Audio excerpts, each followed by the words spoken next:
桃花山下有一座桃花观，桃花观里有个桃花仙人。桃花仙原本不叫桃花仙，他的本名叫虾仁，是个穿越者，只因绑定了共享修炼之长生系统，一不留神就活了1000年。徒弟负责修炼，我负责共享，还永远比徒弟高一手。这狗系统听上去简直是懒癌福音。可这徒弟到底要去哪领啊？刮彩票送吗？还是垃圾桶里捡啊？亦或是充话费领吗？我这都等了1000年了，怎么还不来啊？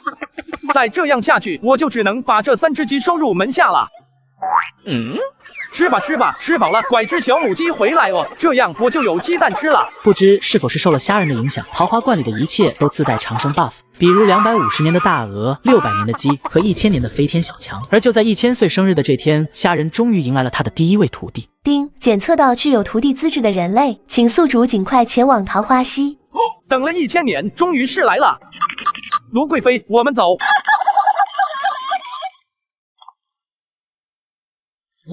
这就是系统提示的徒弟吗？丁，恭喜宿主获得第1位徒弟，解锁新手奖励穿云剑法衣、明川刀法衣。以下是该徒弟的信息。1000年了，可算是熬出头了。不过没想到这个婴儿的资质居然这么高。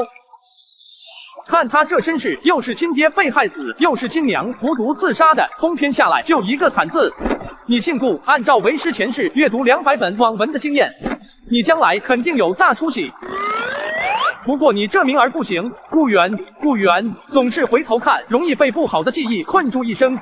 这样吧，师傅给你几个好养活的名字，顾一狗，怎么样？朗朗上口，接地气，不开口说话，我可就当你同意了。同意了，好，一狗，从今天开始，只要师傅有2口汤喝，肯定有你2个锅洗。徒弟，给师傅把糖一挪挪，要晒死了。师傅，您说过等我9岁了就教我功法的。我不是教了吗？您教什么了？每天除了劈柴和切菜，还有啥？浮躁，都跟你说了，为师传你的是劈柴剑法和切菜刀法，练好了大有裨益的。年轻人就是吃不了苦。我的手都生茧了，您还说我浮躁？哪家小孩9岁就这样的啊？乖徒弟，浮躁说的是你的心态，师傅说的话每一句你都要好好领悟。这样吧，你进屋去拿3文钱，到村东头的卖酒李那处去买1壶酒来，我就教你一套绝世剑法。师傅放心，这点小事，徒儿马上替你办好。去之前记得带上你那根棍儿。回来了。师傅，你坑我，我被那个卖酒的打了一顿，他说3文钱打发要饭的都不够。现在乞讨业都这么卷了吗？3文钱都看不上了。师傅，你还笑，有没有在听我说话啊？师傅生性不爱笑，除非忍不住。一狗，我问你，他们打你，你还手了吗？我还了，卖酒的有2个打手，那么高的个子，那么壮的体格。那你赢了吗？我赢了。你没赢，你只是逃了。不过呢，那卖酒里可不是什么好惹的货色，前几天还打残了一个偷钱的小贼。那我还挺厉害的。当然不是师傅吹牛，你练通了那2套功法，足够让你独步天下了。真的吗？请师傅放心，徒儿一定好好修习2门功法，将师门发扬光大。好，有志气，这有1两银子，你再去卖酒里那买1壶酒来。啊，师傅，你是不是睡懵了？他都用马鞭子抽我的腿，我才不去呢。哈哈哈，师傅让你去你就去，不是说好要做大做强吗？这就半途而废了。一狗不想做个言而无信的人，此时只好气鼓鼓的拿着银子下山。这次只用了1盏茶的功夫就回来了，还带着满脸的不敢置信。回来了。嘿嘿嘿，师傅，这次那个卖酒的就好像第1次见我似的，笑得可不值钱了，还多给了我1壶。乖徒，把酒倒上，闻闻看。师傅，这根本就是水吧？不行，我得找他要个说法。浮躁，有1两银子，你应该去找更好的酒家买酒的。那时的一狗年纪小，不明白师傅在说酒，却又不是真的在说酒。等到他真的明白其中深意时，桃花又红了7载。在这7年，一狗每天依旧是做饭、喂鸡和劈柴。这天，一对陌生男女打破了这一宁静的生活。师傅，我去开门。少宗主，属下来接你回宗门。那一日，少年和2位不速来客聊了很久，直到晌午，少年才说了第1句话：“我得给师傅做饭去了，2位今日且回吧。”少宗主，您怎么能做这种粗活？属下可以代劳。不劳烦二位，我师傅挑剔得很，他连自己烧的饭都嫌弃，更别说外人了。这一日的夜晚，虾仁原本应如往日一般吃完饭，然后回屋休息，然而今日却坐在了原地。一狗，明日你便是要出发了吗？是的，师傅。血海深仇不得不报，否则徒儿下了黄泉，无颜面对双亲。山外有山，桃花之外更有桃花。一狗，你就追着天边的桃花远去吧。若是师傅愿意，就跟随徒儿一起下山吧。功名利禄、富贵荣华，只要是我有的，就一定会给师傅最好的。我只要这里的桃花足矣，这些就当是为师为你准备的饯别礼吧。这卢贵妃同你一起长大，大不？为师不愿招惹俗事，但是倘若你有了难处，就修书一封。还有一狗这名字是我当年怕不好养活给你取的贱名，如今你的身份是少宗主了，名字你就还给师傅吧。师傅珍重。此时虾仁的慷慨没有让少年的表情生出波澜，但当虾仁要收回名字时，少年的眼眶开始蓄泪。你做你的少宗主，我做我的桃花仙。从此世间只有顾源，再无顾一狗。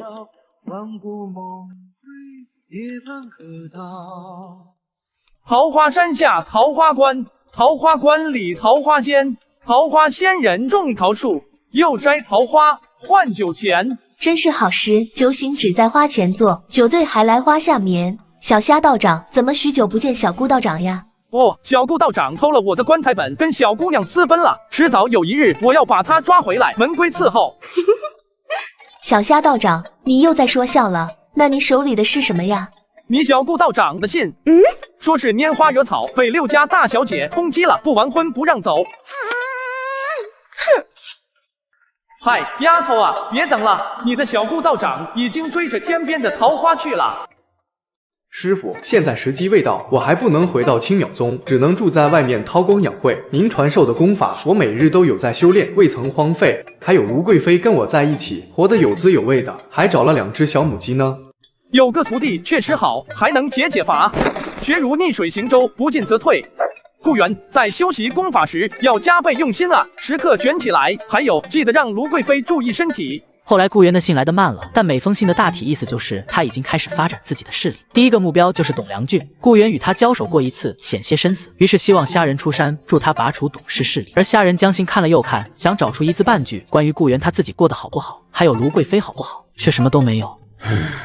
这小屁孩也不说说自己现在如何了，尽让做师傅的担心。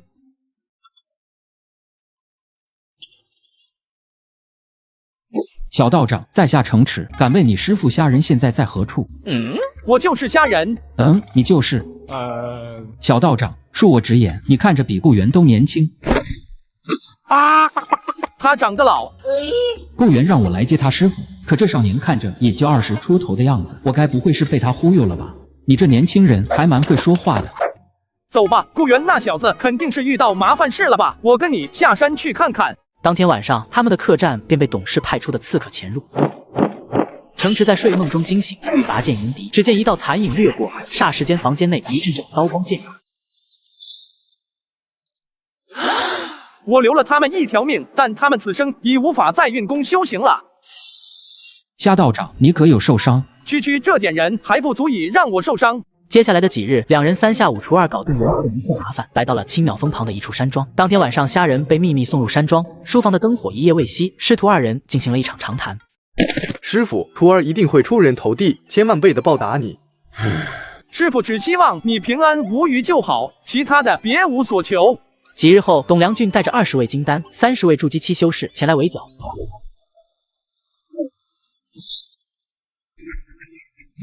却被虾仁手中一根3尺桃枝打得七零八落。阁下何人？为何要这大小贼？有人要来刺杀我的徒弟，作为师傅的难道袖手旁观？自那之后，顾源有个厉害至极的师傅护佑，便在宗门间彻底传开。听说了吗？前少宗主有个极其厉害的师傅，那一夜一人独占50位修士，最后那群人连一脚都没碰到就被打倒了。什么前少宗主，现在该叫宗主了，小心那位高人来取你烂球。师傅，真的不再多待几天吗？山上的桃花开了，徒弟，我也该回去了。那师傅想什么时候再出来走走？我派人抬轿把你请来。师傅的草鞋低贱，上不得高轿。徒弟，你要是有空，就带着卢贵妃回山看看吧。之后，顾源的信一年比一年来的少。虾仁这些年出的几次门，每次也都是为了帮助徒弟，并且每次帮助也从不干涉徒弟的决定。唯有一次，虾仁对顾源动了怒。顾源，小时候为师带你看桃花萌蕊，看青草生芽，就是为了让你静心养性。如今霍家18口，有孩童，有老妇，你的快刀落下之时，可有念及为师的苦心？师傅，你太天真了。霍家人狠毒和阴险是写在血脉里的。今日我不心狠手辣，来日师傅就要去坟前祭我。你要报父母之仇，要得宗主之位，我不拦你，但师傅怕你与魔相斗，深陷泥潭，最终害得自己坠入地狱。师傅，我已身陷囹圄，地狱在何方？我环顾四周，哪里都是地狱。那1日之后，爱说笑的虾道长忽然变得安静沉默，除了王丫头能和他说上几句话以外，几乎整日闭门不出。青鸟宗的来信也再无踪影。又过了5、6年，断了许久的信件忽然续上了，从半年一封到3个月、2个月、1个月，结尾无一例外都是师傅，我派人去接你来享清福吧。但都被虾仁婉拒了。日子一天天的走，王丫头的丫头也都到了出嫁的年纪。青鸟宗的信依旧如往日一般，但这一次的结尾却不一样了。要是能见见师傅就好了。我养的桃花死了，我不会种，师傅什么时候帮我看看？师傅，池塘的鱼被猫叼走了，那只猫徘徊几日，我没舍得赶走。师傅来看看这只猫吧，你和这些毛东西一贯相处的好。师傅，我有在修善行，早年作恶多端，难怪师傅弃我狠毒。如今我的鬓角生出了一根银发，师傅或许还是我幼时的模样吧。待到相见那日，师傅可别错认了我。桃花终于开了，要是能再见见师傅就好了。青鸟宗大丧，宗主顾源久病成疾，登仙而去。待虾仁赶到之时，已经开始发丧。一狗，师傅来带你回桃花山。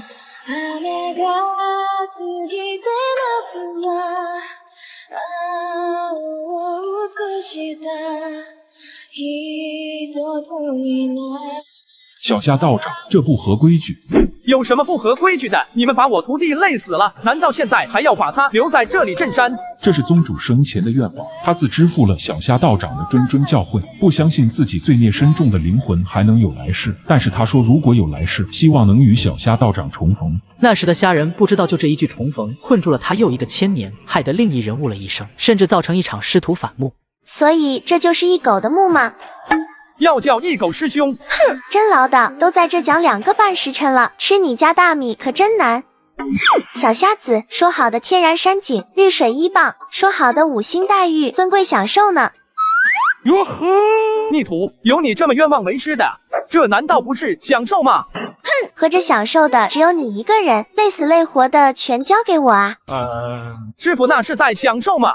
师傅那是在天人感应，与万物齐一，你还是太嫩了，无法参透其中的奥秘。骗子仙人，早知道就不偷那只黑坤坤了。二丫，别不服气，当年你大师兄一狗可比你强多了，尚且还虚心求教，你算是为师带过最差的一届了。切，你真的是青鸟宗前宗主顾源的师傅吗？如假包换，不信你可以问问他的邻居城池。程宗主不久前仙逝了，此无对证啊。要不我让他给你托个梦。免了，我可受不起。这样吧，二丫，为师赠你3件礼物。这3本功法可是为师从系统那阿布自己研发的。你闲暇之余好好修炼，大有裨益。给我的。不错，绝世功法。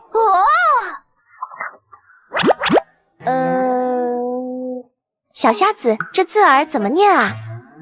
师傅先睡了。你该不会也不识字吧？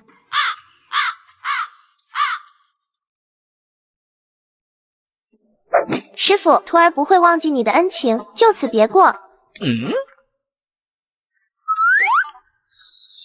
这小屁孩还真走啊！哎，等等，你竟然真舍得走啊！想想乌常在，想想为师，想想你朝夕相处的锅碗瓢盆和斧头。为师忽然灵石一开，认字了。哼，别骗了，小瞎子，再骗就不礼貌了。仙人的事怎么能叫骗呢？为师真的识字，我手把手教你啊。当真吗？当真，比珍珠还真。累死为师了，剩下的你自己领悟吧。你不是仙人吗？这就累了。为师是仙人不错，但为师又不是牛马。师傅领进门，修行靠自己，接下来你就自己领悟吧。切，又不是我领你进门的，明明你拉我来的。二丫天赋异禀，虾仁仅仅示范一遍之后，她便有模有样的学起来了。少女跃下挥剑，动作行云流水，脚边落花阵阵飞扬。恍惚间，虾仁就像看见了他的大弟子，两道身影渐渐重叠。一年复一年，二丫也渐渐学会了那3本秘籍中的功法。小瞎子，看剑。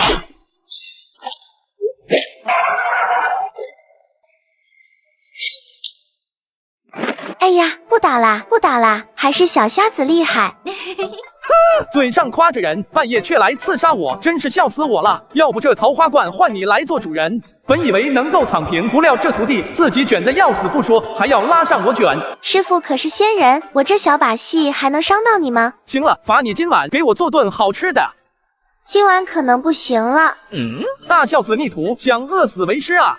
小瞎子，我该走了。桃花山外有一件很重要的事等着我去完成。好，远迪，师傅永远都是你的靠山。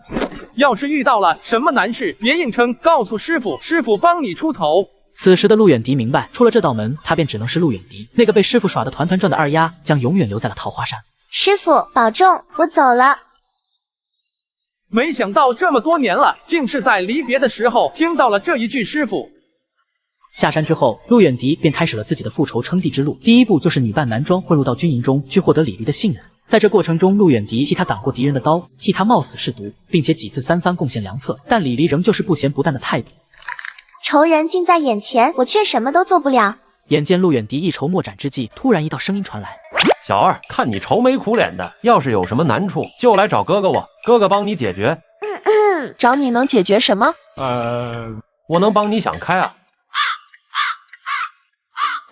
别愁啊，过2天将军庆功，当地的官儿要先一批美女来呢，那些个舞跳的可美了，到时候我跟舅舅说一声，带你去开开眼界。美女？对啊，虽说没有皇城里的那些美女好看，但也很不错了。不过说起女的，我总感觉你的声音挺像女的，要不是……他们住在哪个营寨？我说小二啊，你可不能乱起贼心啊，那些美女肯定是将军先。西边是吧？放心吧，我肯定让着将军。当天晚上，陆远迪打晕一个舞女，混入其中进入了营帐。他的舞姿虽不如其他人那么纯熟，却因身段玲珑，深深吸引了李黎。一舞尚未结束，李黎就等不及，将陆远迪带出了营帐。回到营帐之后，却没有下一步，只是让他站在营帐的中央，自己则取出酒壶，坐在案几后面慢慢喝。谢驾，我叫你谢驾，听不懂吗？窃国贼，受死！怎么不继续装了？长公主殿下，皇族陆氏同色要比普通人颜色浅，臣说的不错吧？换做他人或许看不出，但我可太了解你们全族上下了。当初为了把你们一族赶尽杀绝，我可是找来所有同色异常的人，扒开他们的眼睛，一个一个确认，又一个一个杀掉。不过微臣是真没有想到啊，如此慎重，竟还能放跑一条鱼，并且还与您在如此场面重逢。先皇若是泉下有知，恐怕也要长叹一声吧。窃国贼，你不配提父皇。哼，他受尽酷刑也要保护的女儿，竟是这般蠢钝，居然自投罗网。哼，老头，你说完了吧？说完了，我现在就送你上路。皇皇天威，化作神雷，以符引之。你疯了，这可是天雷符，你居然以自身为引线来引这天雷。你个混蛋，给我松手！我今日前来就没想活着回去。纵使灵魂碎裂，没有来生，我也要拉你下地狱，为陆氏报仇。疯子，你这个疯子！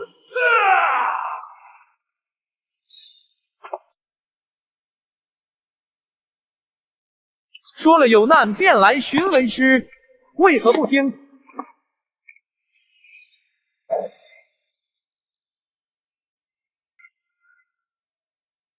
你是何人？无名小辈罢了，你放心，我不会对你怎么样的。哼，我当是什么高手，没想到竟是个连毛都没长齐的小屁孩，那你也别想活了。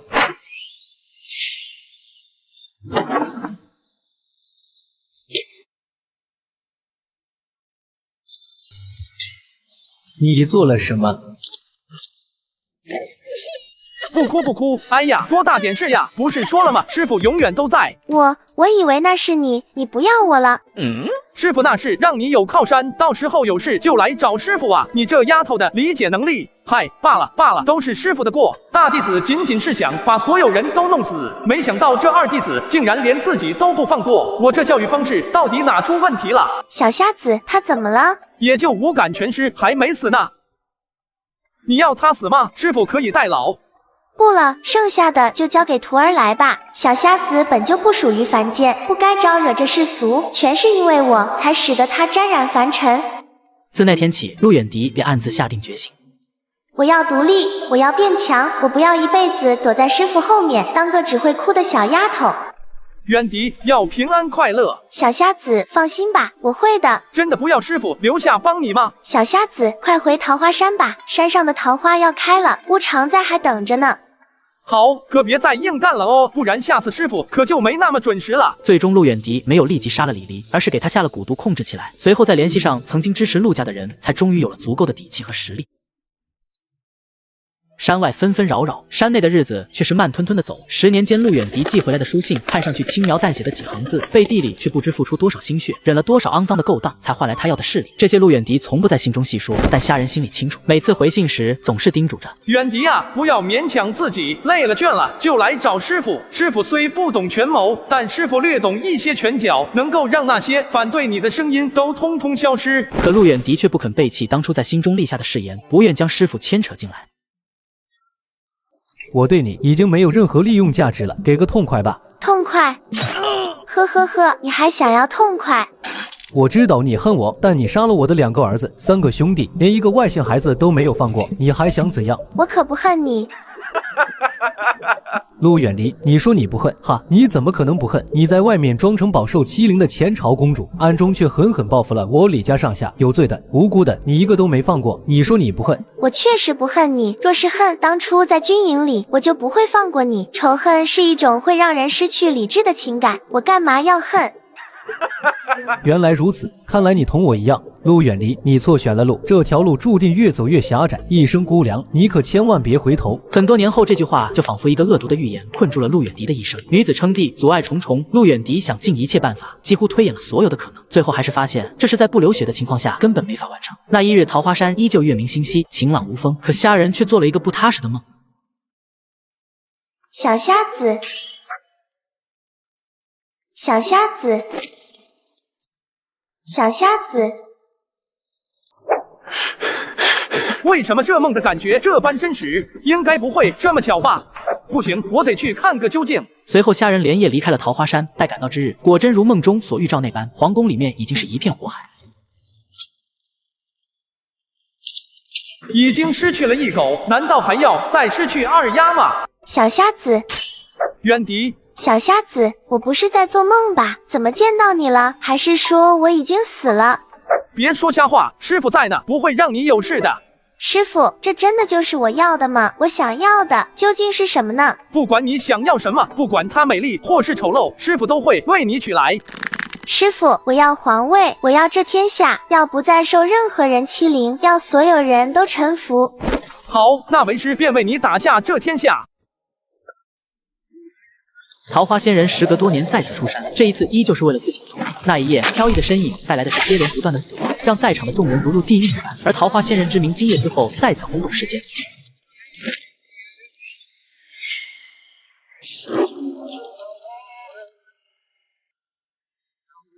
陛下，臣来迟了。念吧。陛下驾崩，即日起立前朝长公主陆远迪为新帝。那一日无人反对，也无人敢反对，天空下起了冷雨。皇权交接之时，没有一人欢喜庆贺，冷寂的如在陵墓中一般。新帝登基，虽有诸多事情压向了陆远迪，但能威胁到他地位的势力暂时不存在了。虾仁观察了3日之后，便留下书信一封，悄然离开。回去的途中，并没有急着回桃花山，那一夜的血和尖叫总是侵入他的梦中，于是便四处游历散心，在路上还白捡了2个小孩。银票，你醒了。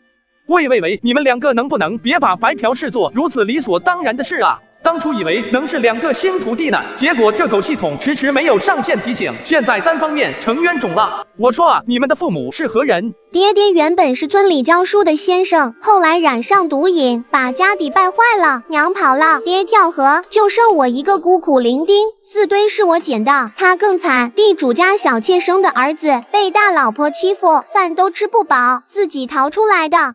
你说的是真的？真的，真的。真的吗？若有半句假话，就不给饭吃。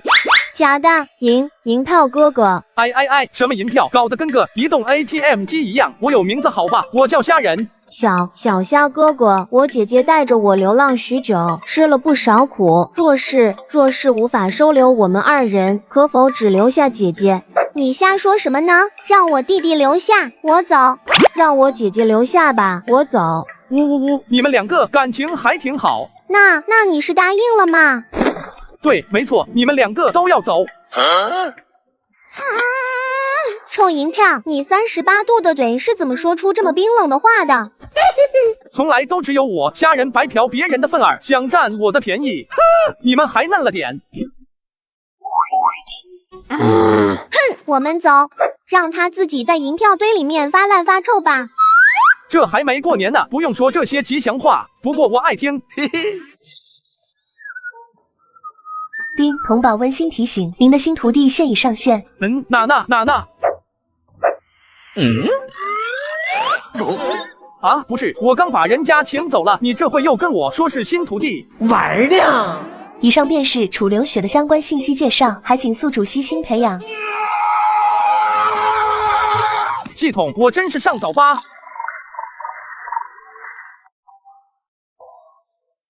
包子，香喷喷的包子，不要999，不要999，只要9毛9。放心吧，姐姐，我还撑得住。咱们有手有脚的，肯定饿不死。放心吧，姐姐来想办法。姐姐小心。姐姐，这个包吃包住爱，能不能有点追求啊？这人一看就是招黑奴的，咱们再看看，肯定能找到比这还好的。之后3土和4堆便在城中找了一上午，可不管他们到哪个路口，无一例外都是同样的道士。姐姐，不管啦，去看看，光脚的不怕穿鞋的，黑奴就黑奴吧。小虾道长，那2个孩子来了，快去带他们上来。好嘞，小虾道长。对了，记得态度柔和些，别给他们吓跑了。2位里边请。姐姐，这里的人还挺友善的。呀，这不小土和小堆吗？你又不读书，招什么书童啊？谁说我不读书的？我学问多着呢。小丫头，别瞧不起人，当今圣上之道是谁不？我当然知道，如今朝廷内外清明太平，都是他的功劳，可比某个人强多了。不错。远迪啊，这就是你心之所愿所求吗？你怎么不继续了？银票，你是不是要哭了？我招的是书童，可不招眼神不好的。切，所以你为何突然问起当今圣上了？没什么，就是突然想念爱徒罢了。你是说你徒弟是？对。弟弟，我们走。这个人不仅抠，脑子还有问题，咱们换个主子。最终3土和4堆还是留下了，原因无他，实在是虾仁给的太多了。小土，茶太冷了，给为师兑些热的。小土，茶太烫了，给为师放窗边晾凉。小土，茶又凉了，给为师再重新热一热。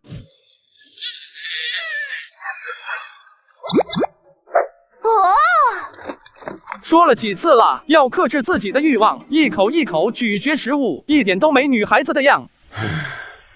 银票，你心情不好吗？讲徒弟罢了。徒弟，你是指当今陛下吗？银票，他真是你的徒弟呀？为师的徒弟可不止当今陛下，多年前名震一时的青鸟宗宗主顾源，知道吧？他也是为师的徒弟。青鸟宗，没听过这个门派呢，很有名吗？青鸟宗可是天下名门，小土，你这就没见识了。也是人间沧海桑田，阶前花开花落，曾经威震天下的修真名门，也抵不住岁月洪流，渐渐亡逝。算了，你继续吃吧。怎么突然对我这么好？你不是不让我多吃吗？为师忽然意识到一个深妙的哲理，是什么啊？人啊，终究是敌不过这岁月的，最终都要消散在这时间长河当中。你这讲的哪门子废话啊？吃吧吃吧，撑死也算是一种体面的死法。我还是留着给弟弟吃吧。哈哈哈，3土4堆，明日出发北上，为师带你们去见见二师姐。银票，我们来这里干嘛？进皇宫啊！啊，进皇宫我们不应该走正门吗？这个地方风水好，不容易被发现。啊，你不是陛下的师傅吗？你可真是10万个为什么！别问了，今日为师教你们一招翻墙术，瞧好了，我就教这一次。嘿嘿，有刺客，快抓住那个刺客！徒儿们，快跑！好汉，手下留情，别打脸。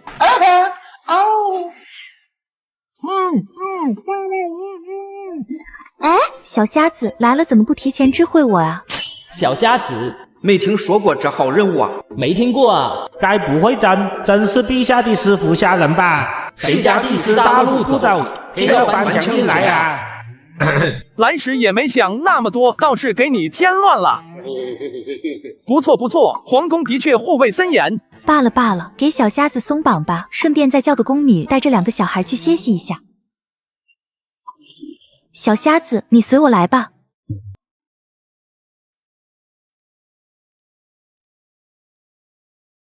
那2个是你收养的小孩？书童，路边捡的。小瞎子，那俩小孩是魔？哟，这么快看出来了？你怎么还是如以前一样这么随意呀？不过魔的性格会随着年龄的增长发生天翻地覆的变化。现在他们尚未成年，看似看着乖巧，若是等成年之后，就说不好是怎么回事了。什么？现在这般竟然是乖巧，我都快人仰马翻了。你就吹吧，以你的性格，不折腾别人都是好的了。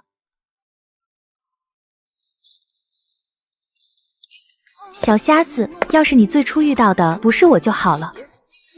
站着都能睡着，看来这些日子的赶路确实是累到了。不过我从来不后悔遇到你，就算你有朝一日会懊恼怎么收留过我这样城府深又恶毒的徒弟，甚至是厌了烦了，我也不悔，到死都不悔。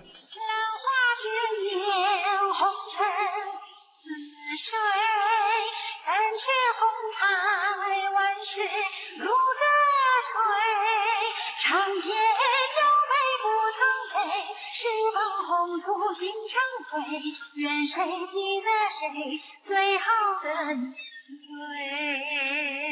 天子勤政克己，皇宫内外对此一片赞誉之声。可由于陆远迪没有后代，大臣们又催得紧，于是挑了2个聪慧的孩子收做了皇子皇女。一来二去的，4个小孩在皇宫中变成了玩伴。平日里，虾仁同陆远迪除了下棋，就是品茗、赏花。某一日，因一句无心之言，想看腊梅开花。次日，一只本不属于盛夏的腊梅花便摆放在了虾仁的房间。虾仁太了解自己的徒弟二丫，知晓这心意的背后是一道深渊。陆远迪要万人之上，他给得起。倘若陆远迪所求更多呢？鹅黄的花瓣飘落在掌心，自那之后，虾仁的话愈发少了。某一天的上午，虾仁给4个小孩讲起了一段笑话。从前呢，有座桃花观，观里有个桃花仙，桃花仙养了一只大白鹅。鹅呢是一只长寿鹅，活了200多岁，每日欺猫斗狗，成了村中一霸。可有一天，村里人买来了一只小母鹅。大白鹅自那天之后改了性子，不欺猫，也不啄狗了，每天还把口粮分一半给小母鹅。小母鹅的身子也逐渐圆润。大白鹅欣慰地看着小母鹅，心想着没有什么比这更好的事了。可有一天，小母鹅在村子里消失了，只留下空荡荡的一只鹅笼，大抵是被卖掉了，或是被主人家炖了。大白鹅伤心啊，接连几日食欲不振，仙人也难过，放它去外面散心。过了7天，大白鹅振作精神，好似之前无事发生一样。很快，村里又来了一只小鹅，仙人不让大白鹅去看，可大白鹅就偷偷去，如以前一般，还把它的食物分一半给小鹅。小虾老师，大白鹅那几日发生什么了呀？还用想嘛，肯定是他想开了啊！都别打岔，你们看啊，这梅花在这本不该绽放的季节，它却错误的盛开了。可这跟大鹅有什么关系呢？那只大鹅啊，那几天也看见了一片柔弱的花瓣，而那片花瓣边缘枯黄，在春意盎然的时节，看上去却那么的不起眼。那时大鹅就想着，既然凋零和离别是在所难免的，那么至少让它在某一刻能够路过那朵花的绽放。3个小孩听得云里雾里，不懂虾仁说的话。只有三土在沉默后问道：银票，我不会说话，这是仙人编的吗？仙人真的养过一只鹅吗？那站在落花下的是鹅还是仙人呢？自那日之后，虾仁的心情神奇的变好了，而冷静自持的陆远迪反倒失去了他的从容，变得患得患失。远迪要静心。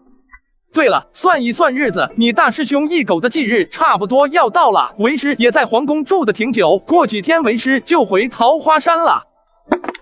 近日大雪连绵，不宜赶路。小瞎子，待春暖花开，你再归去也是不迟。远迪啊，为师在此叨扰数月，2个书童也愈发散漫起来，让他们早日回山里。小瞎子，何必急着回桃花山呢？宫内一切安排妥当，你想做什么，我派人替你做好便是。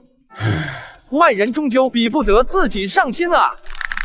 为何执意回山？我们师徒相别也有10余年未见，师傅，徒儿尚有许多就是与你相许。远迪啊，那师傅问你，若师傅要你现在随我回桃花山，你会答应吗？在这之后，事态急转直下，所有人都没有弄明白其中的前因后果，虾仁就这么被陆远迪关了起来，关在天牢当中。这就是你的选择吗？只因一句想回山看看的无心之言，虾仁便被女帝徒弟打入了天牢当中。我很早之前就在想，在桃花山之外的地方，你我师徒若是会面，会是怎样的一种别致风味？那师傅觉得眼下如何？与你心中所想，可是差得远了。远迪啊，你我师徒从何时起生出了这道裂隙呢？现在立在外面的是天子，还是我虾仁的弟子？天子如何，弟子又如何？已是泾渭不分，无清无浊了。今日前来，可是对那一日的疑问有了答案。师父是长生的仙，而我只是一介凡人，我终究会走在师父前面。您又为何不能陪伴我度过这残生？远迪啊，陪伴是容易的，我能守着一株千年花开，自然也有耐心陪你走完余生。在桃花山，你说你想变强，我便陪你一起修炼；在军帐内，你说你想试敌，我便陪你杀出重围；在皇宫中，你说你想不再受欺凌，不再被羞辱，我便陪你走上那万人之上的位子。可你心中所求，真的止于相伴吗？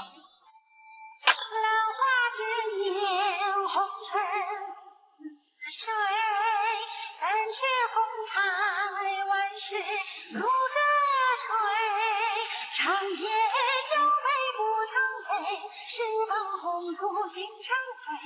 愿谁记得谁最好的年岁？银票，陛下肯放你走了吗？他并未放我走，我是从牢里逃出来的。哦，这样啊。啊？那我们岂不是成了逃犯？呜，真好，本来只是当乞丐，这下成逃犯了，越活越回去，行啊，真的行。不至于，他不会派人来追的。既然你有这个本事，为何不一开始就逃呢？哎，我这么一个讲究人，自然是要挑选良辰吉日越狱。你听听看自己说的是人话吗？所以良辰吉日是什么？所谓良辰吉日，自然是他甘心放我离开的时机。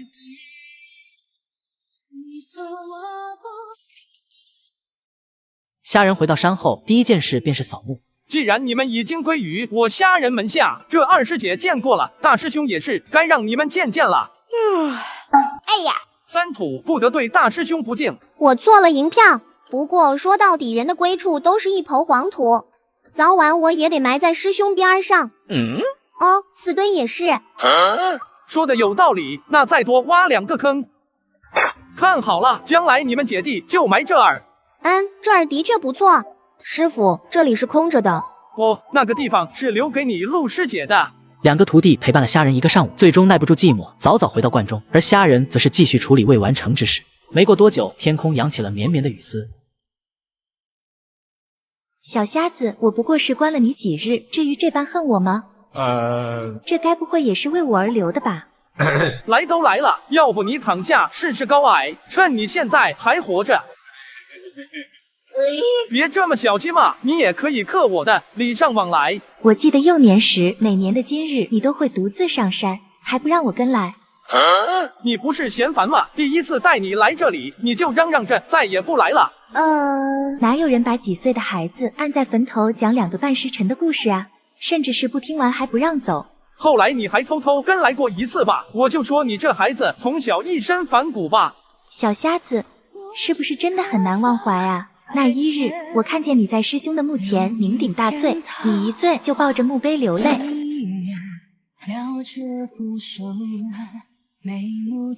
也就一点点吧。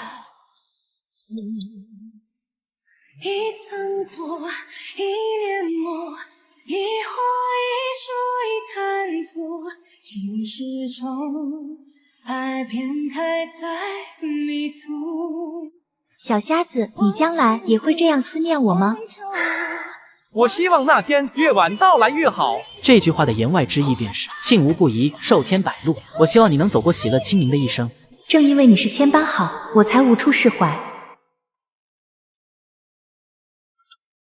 陆远迪在山中住了1日，2个孩子看见陛下站在门口之时，都吓得脸色煞白。明教，快跑！陛下亲自来抓人了。喊我坐镇。误会解除后，2姐弟依然不知道该怎么和天子相处，尤其是四堆对他的意见很大，理都不愿理睬。小瞎子，小师弟好像不大喜欢我啊，你是不是偷偷说了我的坏话？哼，师傅才不是那样的人，他不会背后议论别人。还是四堆懂我，我都是当面评价的。嘿嘿，你还真好意思说。晌午过后，陆远迪同三土一起坐在树荫下，看着四堆练剑，而陆远迪的瞎指点惹得四堆将剑丢了，气鼓鼓的痛。我弟弟对于修炼是很严肃的，他真的把虾仁当师傅，必是要把他的本事传承下去。哦，那你呢？小瞎子也收了你为徒，你就没有什么志向吗？我本来就是漂泊流浪，没什么好运气，怕自己再认真一点，连活到老这个最卑微的愿望都达不成了。你比我们要幸运。为什么啊？你和我，和顾源，甚至和你弟弟都不一样。你一无所求，或许能长久的留在此地吧。师姐，我其实想不通，银票是长生者，他的徒弟就算活到老死，也是要走在他之前。顾师兄的死，他应该是很伤心的，为何还要继续收徒呢？那不然怎么办呢？有新徒弟，就会有新的故事，新的故事也会变成新的记忆。若是只抱着一丝丝往事，并不停地追忆它，那这该有多痛苦啊！这样啊，我知道你的身世并不平凡。别紧张，我不是要质问你。顾源和我们都有自己的秘密和使命，你也一样，但你胜在还有选择。不过你要明白，下山的人可就难回这山了。陆远迪的离开和他的到来一样突然。师傅，我走了。陆远迪说出这声道别时，师徒再度心意相通，仿佛他们都知道这是最后一面。二徒弟不会再回桃花山了。他明白自己留在桃花山，与月的感情只会与日俱增。师傅虽遍天遍地，可唯独一颗真心不忍欺。相见真如不见，有情何似无情？如是，那便一别两宽吧。别再来了，我不会随你们回去的。只因四徒弟旧疾复发，虾仁再次离开桃花山，去寻那神秘之人。应该就是这里吧。嗜睡之疾成因诸多，须得患疾之人亲自寻诊。掌柜，何时来铺子转转？嗜睡之疾难解，小的无能为常见事宜之法。掌柜，何时来铺子转转？嗜睡恐为先天之疾，掌柜何时来铺子转转？怎么都是来铺子转转？好，都串通好了是吧？这风倒是简短许多。我有办法，来见我吧。呵，可真是倒反天罡了！你什么层次，我什么层次，居然让我去见你！要不是为了徒弟，我才不见。银票，你这是准备要下山吗？是三土啊。是的，四堆的病不能再耽搁了，每次倒下都那么突然，这怎么行？都怪我，当初我要是早点说出来，可能就没那么严重了。放心吧，此番远行也不知何时归来。三土，你和四堆都要好好的。山里的一切你无需牵挂，我会照顾好弟弟的。嗨，你还是没听懂，为师是让你也要顾看好自己。我还能怎么样？这些年在山中不都挺好的吗？行吧，多余的话为师就不说了，否则又要嫌我啰嗦。走了。你醒了，姐姐，你说山的外面会有什么呢？你怎么睡得连脑子都不好使了呀？小时候你不一直都在外面流浪吗？可我们来到桃花山有多久了？渐渐的我都快忘了外面是什么样了。我先说好了，弟弟你不许下山。姐姐，你这也太霸道了。别打岔，你下了山就会背叛，就会打碎梦境，就会让银票伤透了心。你若是敢下山，我就一定会跟去是为了把你弄死。直至后来，四堆才明白，这既是一句预言，也是一句结局。姐姐，你有想过吗？你和我被师父保护得太好了，那些凄苦无依的时光就如同湮灭了，好似没有发生过一般。所以呢，这有什么不好吗？现在的我们太无力了，万一哪天师父病了，谁来保护师父？谁又能守着这片桃园呢？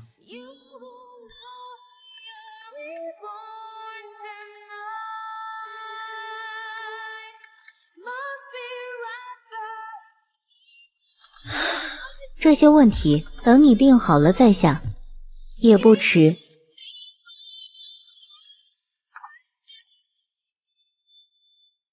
哎，大掌柜来了！二掌柜此时在何处？二掌柜的先前就已吩咐，大掌柜随我来吧。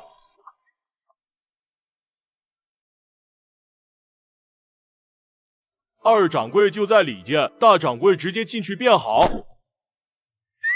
怎么了，大掌柜？进去呀！劳烦管事的，能不能带我进去？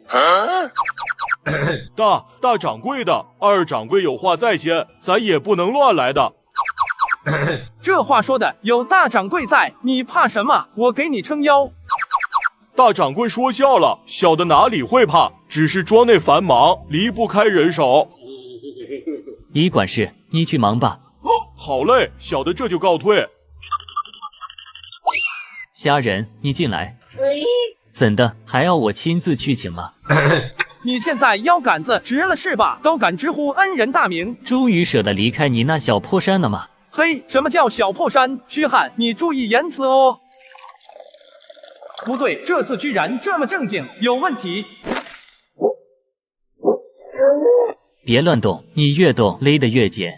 捆仙索，好你个虚汉，你现在玩的是真变态啊！竟然对救命恩人用上这等法器。你那小徒弟一时半会儿也死不了，我看你也不急，不如在我府上做客如何？我亲自招待你。呵，这就是你的待客之道吗？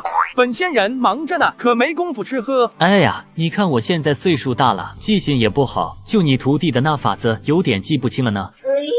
别，我吃还不行吗？别一脸的委屈嘛，又不会亏着你。既然都答应了，那你把我解开呗。这个嘛，当然是不行。你变了，大变特变，你小时候可不是这样的。那这不都是拜某个双标仙人所赐吗？当时没收你做徒弟，那不是因为你我素昧平生，况且我后面不是给你找了个好去处吗？可你知道吗？那一日你的到来就如同冬日里的一缕阳光，给了我活下去的希望。当时的我们近在咫尺，可似乎被无形的关山阻隔着，无法真正靠近。起初我以为你只是不喜欢小孩，可当我长大了，来到桃花山，见到了你和你的大徒弟的欢声笑语，才知道真相非吾之所想。那一天我在桃花下站了一个上午，你知道我当时在想什么吗？我在想，终有一日我一定要把你那山上所有的破树都砍了。这和树有哪门子关系呀？虚汉，你这就是迁怒。的确没太大关系，只是我看不顺眼罢了。小薛啊小薛，你怎么从当初天真烂漫的一个小孩，长成现在这样变态的大人啊？那你还知道我为什么愿意接手雇员送给你的商铺吗？你不会又有什么变态想法吧？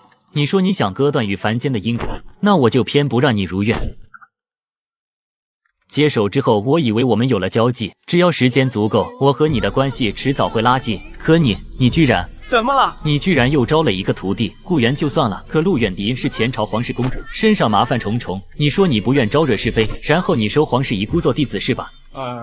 他想偷我养的鸡，我也不能轻易放走他，不是？非要亏欠你点什么，你才肯理睬人是吧？既然你这么不乐意，为何还跟我说你能救随烟？你不排斥他吗？呵呵，我平等的仇恨你收的每一个徒弟。好家伙，得赶紧溜了！这小伙子比几年前更变态了。你既然能收他们为徒，为什么唯独我就不行？跑哪去呀，我的好恩人！脚有点麻，蹦一蹦。太不老实了，你还是乖乖睡会儿吧。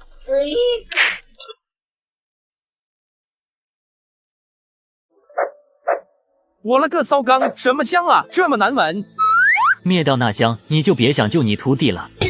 此香来自魔域，名为返魂，连燃3日，能抑制活人气息。我这也是为你着想，你这一身的仙味要是不去，下了魔域恐怕得被生吞活剥了。还要去魔域吗？你那小徒弟突然嗜睡的毛病，是个别魔族在成年前会出现的半生症状。见你在信中的描述，要是再坐视不理，恐怕活不过成年。同为魔类3土，却没有出现异样，看来这病并不是普遍现象，不普遍也就意味着难治。解救之法并不是完全没有，不过需要一剂特殊药方，大多数药材府上也备着，唯独有一味最关键的，需要你我前往魔域。是什么？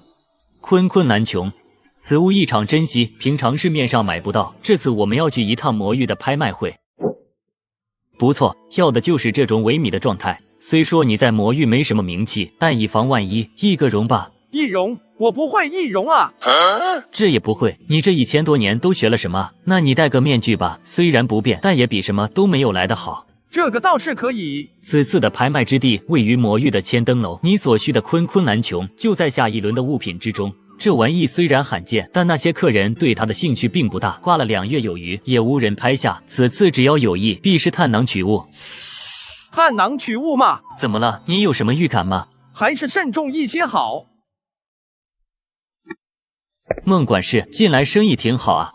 哪里，这还得多亏薛掌柜这般的贵客照拂啊！哎，这位是随从而已，不必在意。哎，好。薛掌柜往日来这千灯楼带的都是窈窕女子，怎么今日变了？哟，还戴着面具，神神秘秘的。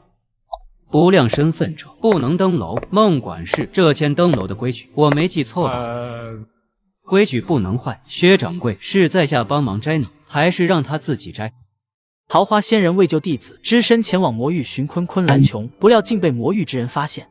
薛某被家人爽约，只好让府上的侍从作陪，这点小事就不劳沈公子费心了。哼，薛掌柜，你我都是明白人。说话就别兜圈子了，待男士来这千灯楼，大家都心知肚明。算了，既然薛掌柜不肯承认，那摘面具总该是合情理的要求吧？奇怪了，我与沈伯州并无瓜葛，应该不至于被对方如此刁难。再加上与幻真阁有生意往来，就算让他亲爹来，都要让3分薄面。今日之举属实奇怪，莫非……这怎么还看上我了？我可什么都不知道。我就长这样。哼，孟管事是月秋夜叉，莫非你也是夜叉一族？我也可以是。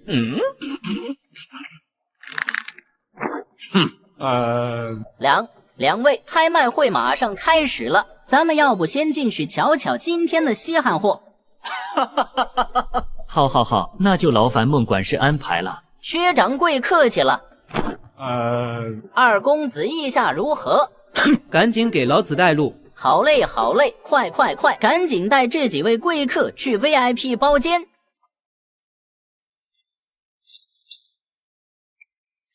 这怎么可能？沈公子，都说了，我天生就长这般相貌，只不过呢，和孟管事大抵也是不同的，他没我这么多张脸皮。怎么做到的？略施小计罢了。你早说会幻术嘛，那还戴什么面具？一直维持一张脸太费力了。哈哈，你就懒吧。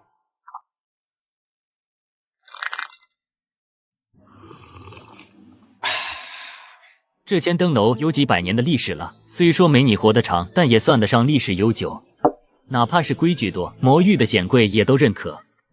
等下会有唱楼官来说楼中的规矩，你要仔细的听。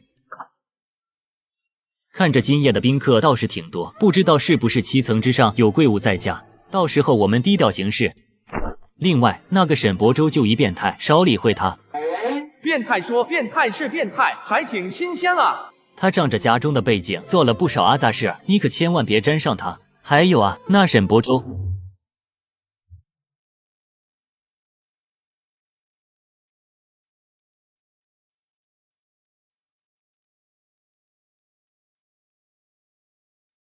上有瑶台镜，下有千灯楼。楼中有3件，寒望君细听。1件燃点4灯，违者罚万金；2件同室操戈，违者永不得入；3件新人登楼，违者凌迟千刀，封魂所破。3件新人登楼。违者不仅千刀万剐，还封魂所破，这真的是拍卖场吗？富贵险中求嘛，不然你以为我为何强迫你熏了3日的香？这2句也都是仙人吗？不，有1句是帮助仙人进楼的共犯。安心吧，没那么容易被发现的。我既然敢带你进来，自然也能将你安稳的送回去。规矩大家既已知晓，那便由我来向大家展示今日的第1件牌品——寒玉鼓。起牌价100金，加价则需点灯，1灯100金，灯多者得之。这寒玉鼓是什么？仙人的禁蛊。什么禁蛊？拍这些东西作甚？留在家中供着吗？一般是用于施补。千灯楼的惯例通常是一层楼卖一类别的物品，你我所求的坤难穷是药，而这层自然是卖药的多。这其中又属你们人仙的骨血筋肉为上品。这哪里是拍卖呀？这不是落到了砧板上了？忍忍吧，马上就到我们要的东西了。准备，该我们了。诸君长眼，此物便是坤难穷，实质可去邪病。起牌价500金，1灯200金，灯多者得之。1灯200金，讲钱啊！是不是知道你来了，专门杀你这种老熟客啊？涨了约莫50金而已，不必介怀。你倒挺大度啊！没事，总归是记你账上的。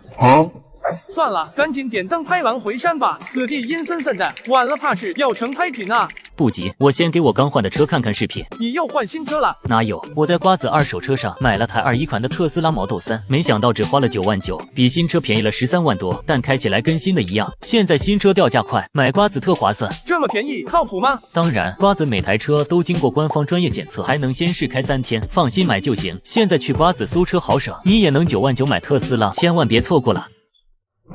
总共2位客人出价，是否还有其他客人跟灯？正字7号格出价2灯，第1次有无贵客跟灯？正字7号格出价2灯，第2次。正字36号格出价3灯，第1次。3盏灯，这可是1100金。坤难穷虽然难得，但也从未超过1000金啊。这是哪个脑子被门挤了的会花1000金买这玩意？正字7号格出价5灯，第1次。7号格居然跟灯了！居然到了1500金。正字36号格出价6灯，第1次。感觉不太妙，对面的那人未必是真心想要，怕是对方刻意刁难。如果真是这样，恐怕就不得不走到最后一步。最后一步。撞连环，没错，这是千灯楼为避免特殊情况而制定的规则。届时双方各派出1名男随从去点亮那隐匿于圆台周围的灯。方才沈伯周质问我为何带男随从，就是这个意思。如果连动钱都拿不下，就该动手了。千灯楼的禁令不是不允许宾客之间大打出手吗？你瞧瞧前面，只有那圆台是亮的，只要不在那上面动武，那剩下黑的地方不就能随便打了吗？这千灯楼的规矩漏洞倒是蛮大的。随后，在双方一番激烈的竞价之后，两边的雅间全都亮满了灯。该死的，还是得动用最后那一步。这坤难穷虽不算举世罕见，但想再去寻一块，估计要花很长一段时间。你那小徒弟怕是等不起啊。不就是点灯吗？听上去挺简单的，交由我来吧，正好活动筋骨。既然2位贵客争执不下，那此物品便按照本楼的规矩，接下来开始撞连环的环节。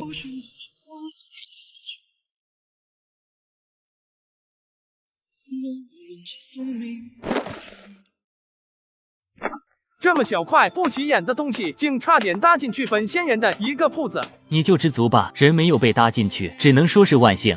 不过那沈伯周肯定是不会善罢甘休的。怎的？就因为我抢了他要的东西？他对这玩意儿可没兴趣，感兴趣的是你的身份。在撞灯时，他有无对你讲了什么怪话？他呀，认出我是人仙了。我这香可是最正宗的，按理来说不会被察觉出，难道是因为你这个人长得就仙模仙样？去，什么仙模仙样？我本来就是好霸。说起来，你竟然还会舞撞连环的后半段，那沈伯州不讲武德，打算2打1，你那一扇子的威力不容小觑啊！出门在外嘛，总有砸钱也解决不了的事情。怎么样，是不是没想过，从未被收入到你门下的我，居然还会3拳囊脚的？还惦记着那桃花山啊！我这桃花山有这么好吗？你进来了，只能跟着我一起受穷啊！兴许是因为得不到的才觉得最好吧。其实这些年我挺困惑的，你当初既然决定救我，又为何不像你的大徒弟一样带我回桃花山呢？个人有个人的造化，就像顾源会成为我的弟子，而你被薛家夫妇收养的，期待半天，结果等来你一句废话。山河不足重，重在相逢难得，知己难觅。当初那个被我背进医馆半死不活的小孩，如今已经是我为数不多的至交，这不也是你的造化？何必纠结于做我的徒弟呢？该死，几句话怎么就让我释怀了？薛汉，你可要支棱起来啊！徒弟有徒弟的因果，知己有知己的因果。想必那远在天边的帝王，迟早也能懂得这一点吧。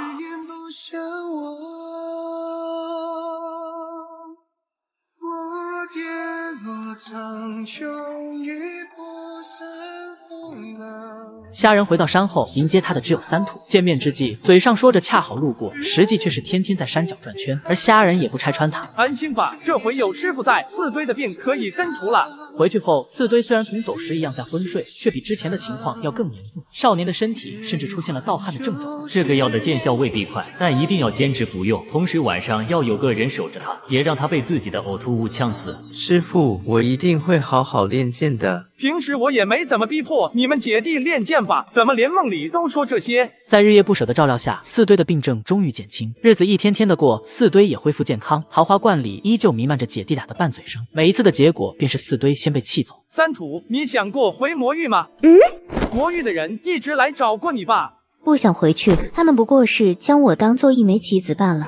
银票，你若是喜欢魔域，我带你去看看魔域别的地方也行。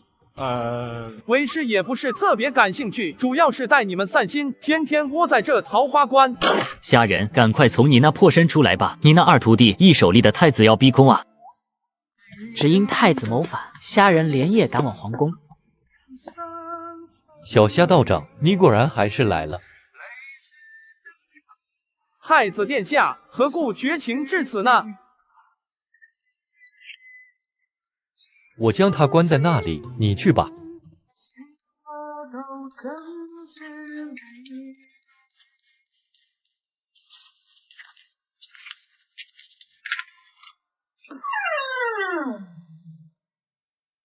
你来了，怎么样？这件旧衣我一直留着，几处破洞也被补齐了，是不是半点看不出痕迹，和从前一样呢？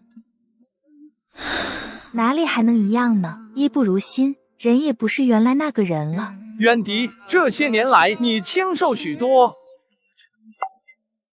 宫中的饭菜尚可，只不过近来胃口消减，不愿吃罢了。若是不愿意留在这里，不如随师傅回山吧。小瞎子，还愿意放我回去吗？当初离别时，我可是信誓旦旦地说要烧了你的山。师傅准了，让你烧山。小瞎子，陪我叙叙旧吧。这些年山中变化大吗？三土和四堆这两个小孩怎么样了？山呢，还是那个山，不过呢，这对小孩倒是变得不省心，老是吵来吵去。你说他们什么时候才能长大呢？乌常在也老了，有天他坐在门口，望着远处的山和云，你说一只鸡也会有哀愁吗？人间的铺子我都交给薛汉打理了。尊头王丫头不知道第几代的后人有了小孙子，满月那天还给我塞了一篮子的红皮鸡蛋。山中的日子真好，不像这皇宫，只能汲取活人的气息，暮气沉沉的。远迪，和师傅回山吧。小瞎子，我还有未尽之事。还想要做什么呢？你已经做得够多了。来的路上得知太子要谋反，我是恼怒的。可当我看到太子时，他却未派人拦我。当时我就意识到事情或许并不简单。果然什么都瞒不过师傅。你和太子合演一出戏，可就算你想让太子上位，也不至于此吧？总归是有许多办法的。小瞎子，这是一场戏，也可以不是戏。我立的这个太子够绝够狠，我果然没看错人。先不要说话了，师傅给你找药。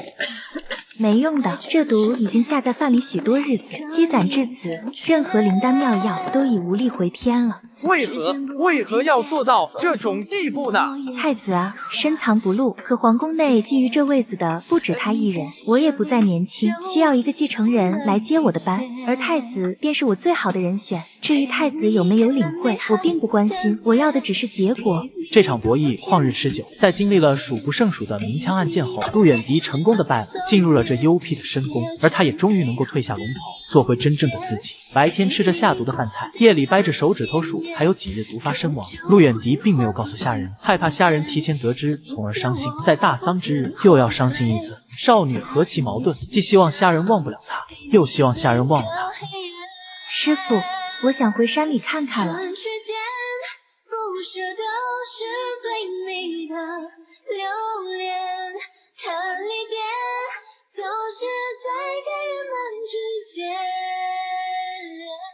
元安26年，宫中走水，帝崩于长华宫，太子继位，年号建兴。那一夜，陆远迪希望虾仁放一把火，再助太子一把。无边的烈火燃起，迅速吞噬了7冷宫殿。宫中之人都忙着救火，没人留心一道身影背着女帝经过。在离开之时，公主的身影浮现在火光之中，少女的眼眸倒映着重重火焰，心底的光却一点点暗淡，跪坐在地，痛哭出声。原来这冷清的宫殿，仍有一人在为陆远迪伤心。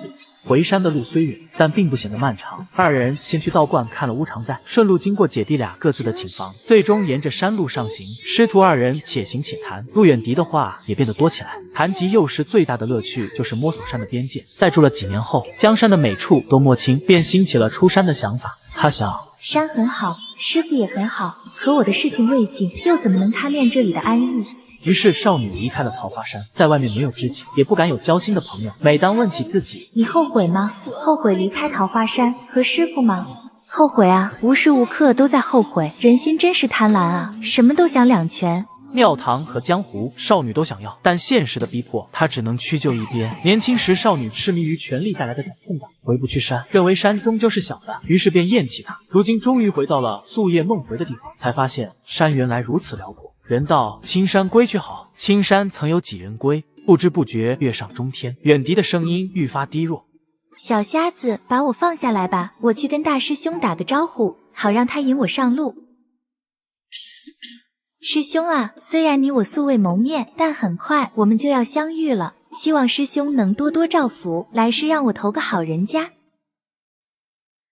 算了，要不师兄还是别带我投胎了，重来一世，我依旧活得糊涂，说不准又要小瞎子替我摆平一摊子烂事。小瞎子，快把我埋进去吧，那个坑留着许多年了，是时候派上用场。还记得我们第一次见面的样子吗？记得，师傅都记得。远道不可思，素昔梦见之，梦见在我傍，忽觉在他乡。有些事一开始便已注定。漫天的桃花玲珑翩然，远迪嫣然笑起，一手接住飘扬的花，哼起儿时的歌谣。黑黑的天空低垂，亮亮的繁星相随，虫儿飞，虫儿飞，你在思念谁？歌谣声停，远迪面庞向一侧歪去，魂归桃山。月落枝头，远迪终归桃山，归程路飞遥，却仿若历经一世轮回。小瞎子，我是个好孩子吗？是的。是个好皇帝吗？是的。是个好徒弟吗？是的。真好，那我现在终于可以谁都不是了。要回去了吗？不难过了吗？难过，但他得以归家，与我已是莫大的宽慰。半生消磨，终是落叶归根。日子一天天的过去，桃花仙人终是走出了那段阴霾。每天不仅被4堆乱飞的剑吓醒，还被3土胁迫着起床用早膳。天境谷的人换了一波又一波，可每次都被3土打发走。唯独有一次，道观只剩虾仁一人。那一日，天境谷来的人正好被虾仁撞了个正着。哎呀，我的果子掉了，劳烦你递一下。原来这世间真的有仙啊！不在书中，不在话里，就出现在面前。怎么咋傻了？太可怕了！我方才好像死过去了，这地方怎么妖里妖气的？你是从魔域来的吧？这桃花山可是仙山，怎么会妖里妖气？相逢一场也是缘分，上树聊聊。这不好吧？万一折了。这树的年纪比你都大了好几轮，结实着呢，上不上来，不上拉倒。你是不是不行了？要是不行就算了，免得丢脸。哟呵，让你见识见识小爷的厉害。哟呵，可以吗？那给你。不，我不要，这桃子一看就不好吃。试试吧，不试试又怎么知道呢？之后的2个半小时里，两人一个敢说，一个敢听。期间讲了高峰溪谷，静水流深，也讲了闹市红尘，万家灯火。讲到后来意犹未尽，还提及小道士，你那下人师傅把你整日关在山里有何意趣？不如跟着我出去潇洒，怎么样？正是，都怪师傅管得严。哼，你那虾仁师傅简直不是人。聊得好好的，怎么突然骂人呢？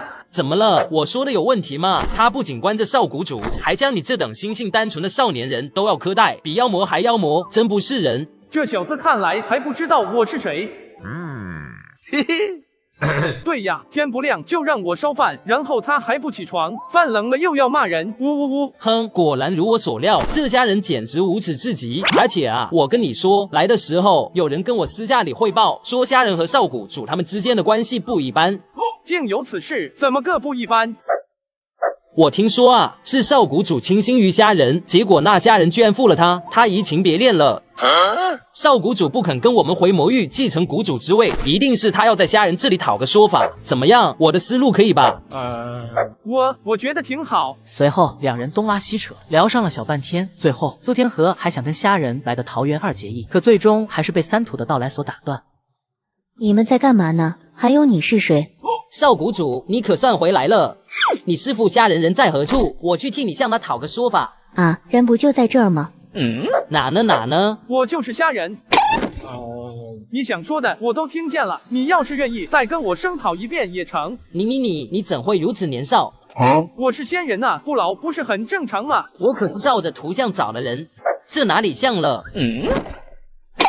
画的有点老，确实不能怪你。这回认的人了，认清楚就回魔域吧。我是不会离开桃花山的。不行，你得跟我回去。第一次来桃花山找我，去问问你的前辈们吧，有哪个成功的？你觉得你比他们厉害吗？那我要留下。这是何苦呢？看你的脸色，也不是很情愿嘛。谷里的人逼我跟你成亲，我这样怎么回去？索性我也不回了。和谁？和你？和我可没有关系哦。我可不想让我的名字出现在你们的故事里。这是谁的主意？我爹、你叔叔，还有你爹那派的好几个亲信。行了，简直无稽之谈！你又不愁婚事，就这么任由他们胡闹？我爹说我没别的本事，生来就是吃倒插门这碗饭的。我本来是不信的，但我转念一想，说不定自己真有这方面的才能呢。那你到这里之后有没有迷途知返？有的，我觉得倒插门很好，但我的尊严在抑制我的才能发挥。你非要留桃花山作甚？人间浩渺无边，哪里容不下你？我爹派我来就是为了打消你家的戒心，万一我爹私自派人来监视你我，发现我不在，那该如何是好？总之我就要留。你回去吧，劝你爹自己上位。窦家一脉早已没落，残兵败将能有什么作为？我也是这么想的，可他不鸟我啊，问都不问我这个当事人，就这么决定了。反正回去也是被踹出家门，我不如就留在这儿。其实是你自己想赖着不走吧？要不容我说句话呢，好歹我也算是这山的主人。接下来几日的费用我全包。好，成交，住多久都成。银票，你是缺钱吗？非也，为师自然不是图钱，主要是同这年轻人投缘。那薛汉呢？那个小苏苏今晚想吃啥呀？GM 的，我要是真晕了，我的潇洒日子还过不过了？你凭什么住进来？我为何不能住？你师父家人可都亲口答应了，你又算老几？闭嘴，不许提师父的名字。哎嘿，小年纪，规矩倒挺多，看我今天不把你的脾气搬一搬。吵死了，再吵老娘一人一逼兜。嗨，闹吧，只要别把房顶掀了就行。都给我滚去屋外顶碗罚站！唉，为什么我也要一并来罚？呵呵，你说呢？好吧，是过火了些。哼，又不是我先闹事，凭什么跟他顶一样多的碗？你们两个半斤八两还敢嘴硬，明天天一亮给我把房子修好，都听见没？听见了。声音大点，没吃饭吗？没吃。哟呵。对了，少谷主，你爹姓窦，你为何姓楚啊？难道你不是你爹亲生的吗？闭上你的破嘴，会不会说话？不会说就忍着。切，小时候被一秀才收养，秀才姓楚，我便随了他的姓。哦，那你呢？我自然是跟我姐姐姓。可你俩长得也不像啊，是亲姐弟吗？不是，弟弟是我捡来的。这样啊。你怎么看着有点眼熟啊？怪了，我的记忆告诉我，你跟一个人很像，可就是想不起来了。切，还以为你能说出多么惊天动地的真相呢。我真的眼熟啊，估计是我见过的脸太多了。这山中的景色如何？掬水月在手，弄花香满衣，怪不得少谷主不愿离开。这要换作是我也不想走。我听少谷主说，你在这山上待了1000年，每天都是重复的内容，不腻吗？就如你刚刚所说，我又如何会腻呢？这山中的树啊，花的虽美，可千百年都不变。若换作是我，终究是会腻的。那是因为你不属于这里。来摸摸看，说说你的感觉。不就是树皮吗？能有什么感觉？难道你还能摸出别的东西？我摸到的当然也是树。感觉听了几句废话。年轻人就是浮躁啊！世间万物皆与人一般，也在一呼一吸之间生长、更迭、衰老以及消亡。我所感应的可不只是当下的这一小块树皮，还有它内部曾经燃烧过的一团火。苏天和似懂非懂得点着头。此时的他想着，仙人就是山中人，人中山，或许就像仙人说的，他不属于这里的人，永远都无法顿悟吧。我知道你来这桃花山有你的目的。我当然有，但与其说是我的，不如说是我爹的。你看那流水，虽然中途有怪石阻拦，但它始终向前流动着，不是谁的外力施加上就能强势改变的。你是说你也会像溪流一样，对前来妨害的外物不管不问吗？不，我想做的是那些岸，让溪水穿行，任落花漂流。那一日，俩人在山中逗留许久，最后桃花仙人先行下山，而苏天河则是静坐片刻，等待虾人离开。只因他嗅到了一丝异样的气息。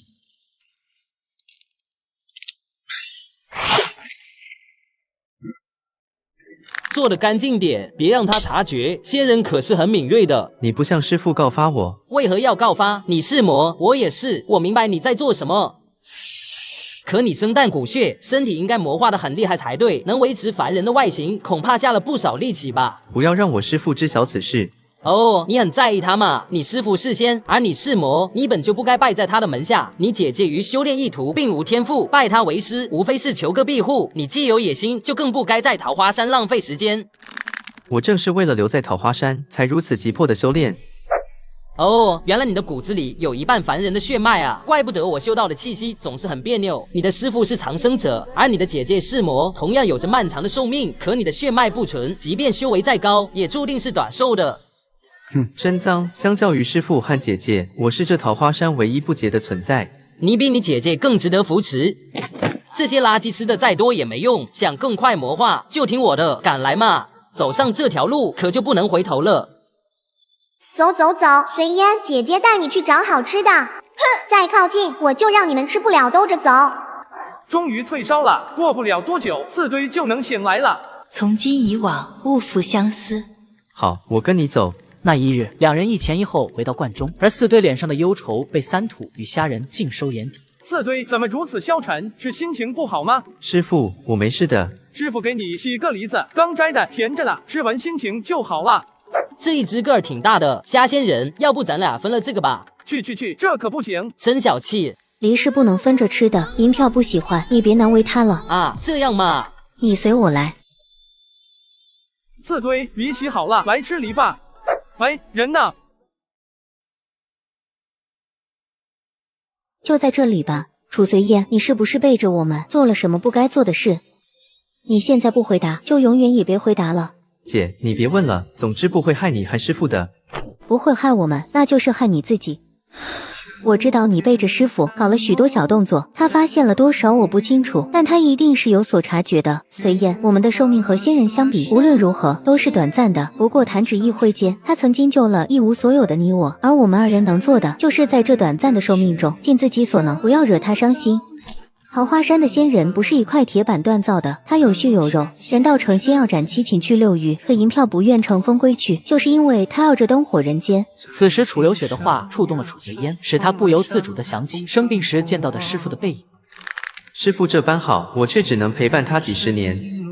流雪，我体内有着一半凡人的血，如果一直待在桃花山，我没法陪伴师傅更久。你以为出去这桃花山就能活得更久吗？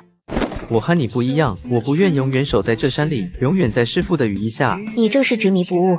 执迷不悟也好，一意孤行也罢，不管流雪你如何责骂我，我都要离开山。我走了，流雪。师傅那边就劳烦你替我代为言之。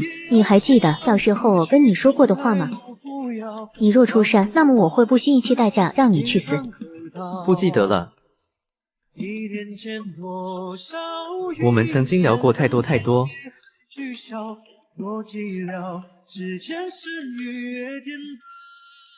只因弟弟想离开桃花山，姐姐竟生起了杀心。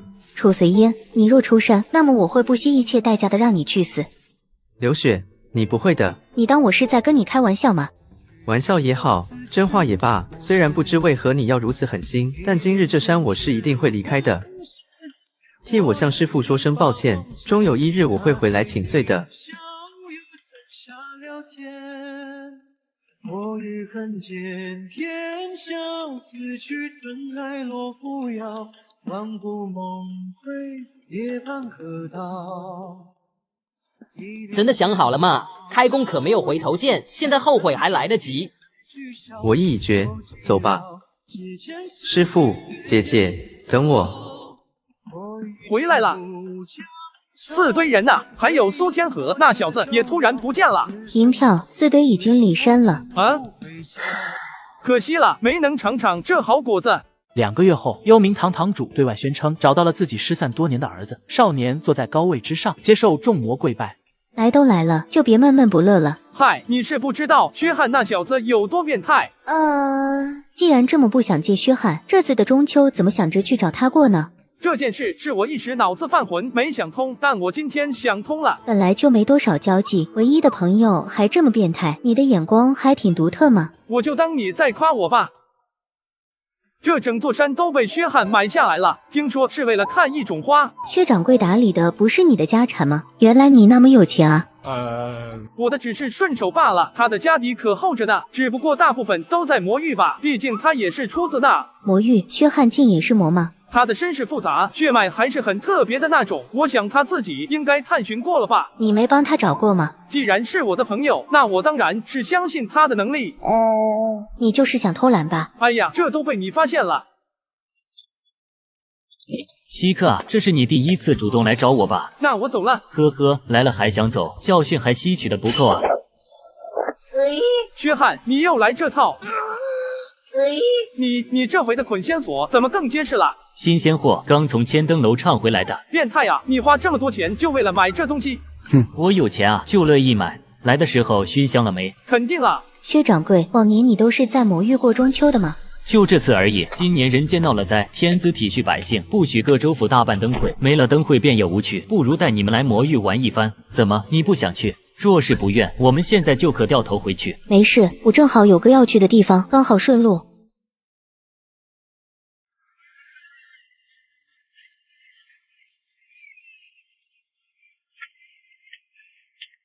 怎么了？有心事吗？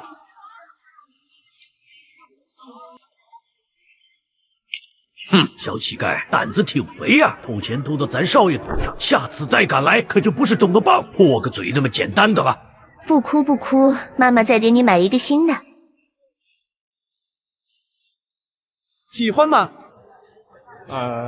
这副子确实不太行，要是不喜欢这个造型的，师傅给你买别的。老虎怎么样？最起码看着威风。这怎么还哭了？老虎不行，我们还可以买别的嘛。不是说要买灯吗？快点快点，买完回去吃饭。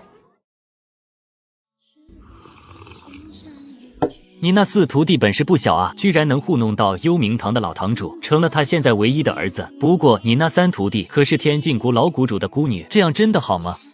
好与不好，这不是我能决定的。对于他们而言，我不过是半路闯入他们生活的人罢了。要是你的2个徒弟反目，那你又该如何自处呢？我不知道。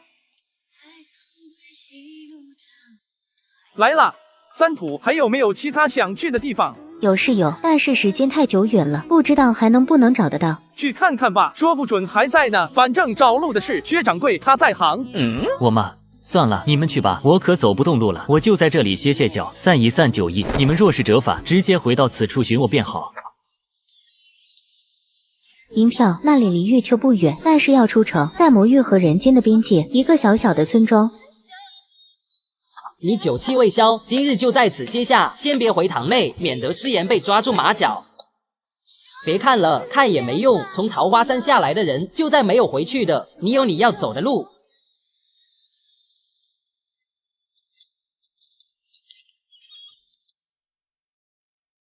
这4座坟分别埋着从窦家救我出来的老婆杨武，以及教我学识的养父楚秀才，还有后来名义上的养父母却想将我卖青楼的一对夫妇。我的恩人埋葬于此，我的仇人也埋葬于此。银票，你是至善之人，和你相处会使人忘记机心，忘记来时的仇恨。可我修行不够，爱与恨终究无法释怀。我真的想象过那样的日子，如果随烟未曾下山，我、随烟还有你3人在院中煮茶赏花，静听风吟。你是从何时知晓四堆真实身份的？从我遇到他的第一天起。随烟的母亲与幽冥堂堂主谭渊有过一段情缘，想去魔域找旧情人讨要个说法，却在半路耗尽气血，临死之际将他交予我。我曾多次想将他丢在路口自生自灭，可又多次自暴自弃的回头寻他。弟弟也是傻乎乎的，总是以为姐姐迷路了，从不做他想。四堆选择回幽冥堂之时，我曾猜测你早已知晓，只不过没想到竟然这么早。在山上的那段日子是我最轻松的几年。我真的尽所有努力劝自己放下，而我也几乎要成功了，几乎不再想起复仇的事。别再说了，三土不能再说下去了。对不起，师傅，我本不愿把这些强加于你。我知道顾师兄和陆师姐的死对你有很大的打击，我不想你被伤得更深。可斗士的鲜血在一次次洗刷着我的梦境，拼尽全力捍卫天剑谷的父亲，舍命保下我的母亲，还有牺牲自己亲生孙女来代替我的老婆。秀才和你很像，他不希望我走上复仇的路，你也不希望。你们是我这短暂的20年中遇到的唯二好人。我曾经那么拼命的想救下他，我现在也依然想长长久久的陪伴你。我想复仇，也想报恩，可这世上的事哪里会两全呢？忠孝不能，复仇和报恩竟也如此难以共生。我思来所去，也不得办法，只得先去复仇，再来报恩。师傅，如果你愿意的，就请等等我吧。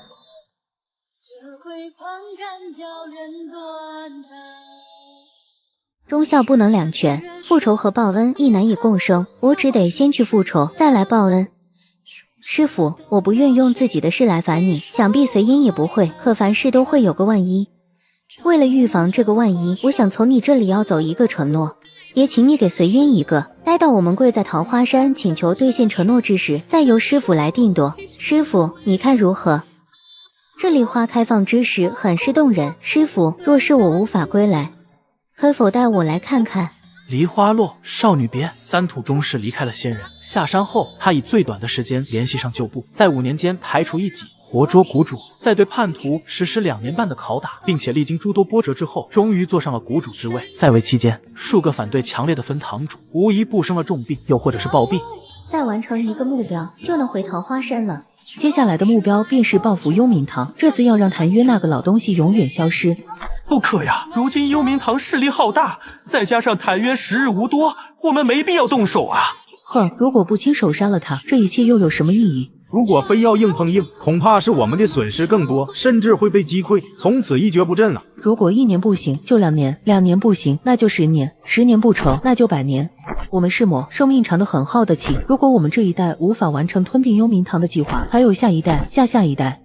你这是要赌上整个天境谷，疯子！你就是个彻彻底底的疯子！放肆！如果没有破釜沉舟的决心，那么100年之后被奴役的就是天境谷。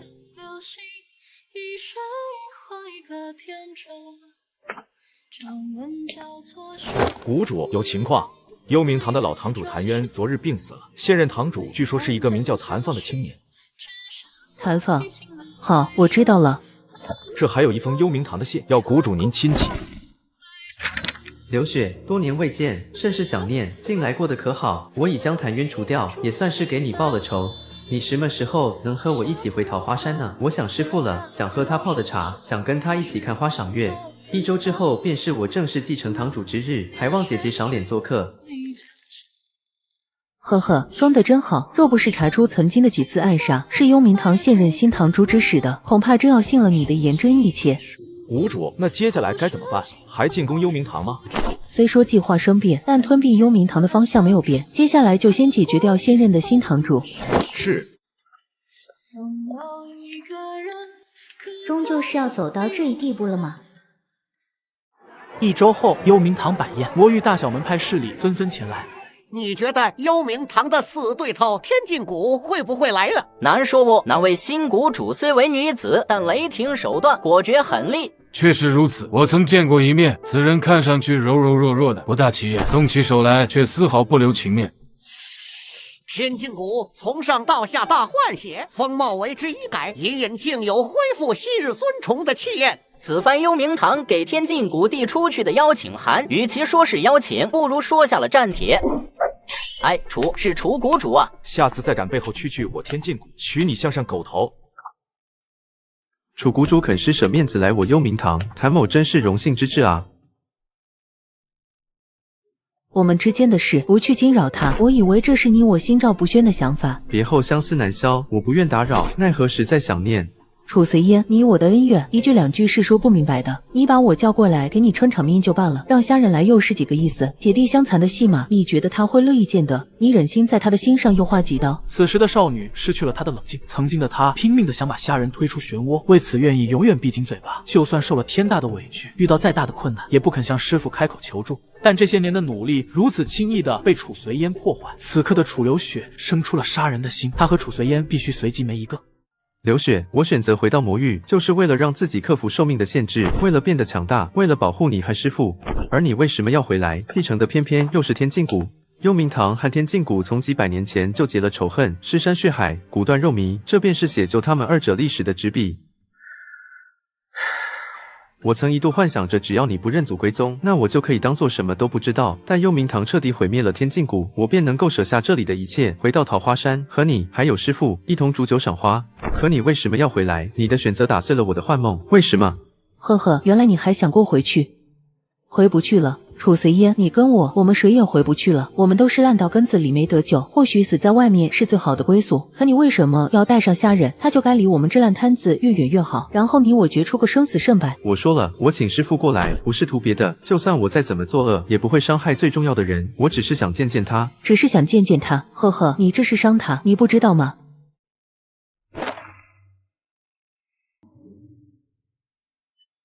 你去魔域做什么？四徒弟发了请帖给我，说明心里还是有我这个师傅的。我这做师傅的可不能让他扫兴啊！快点的，来点返魂香，我要入魔域。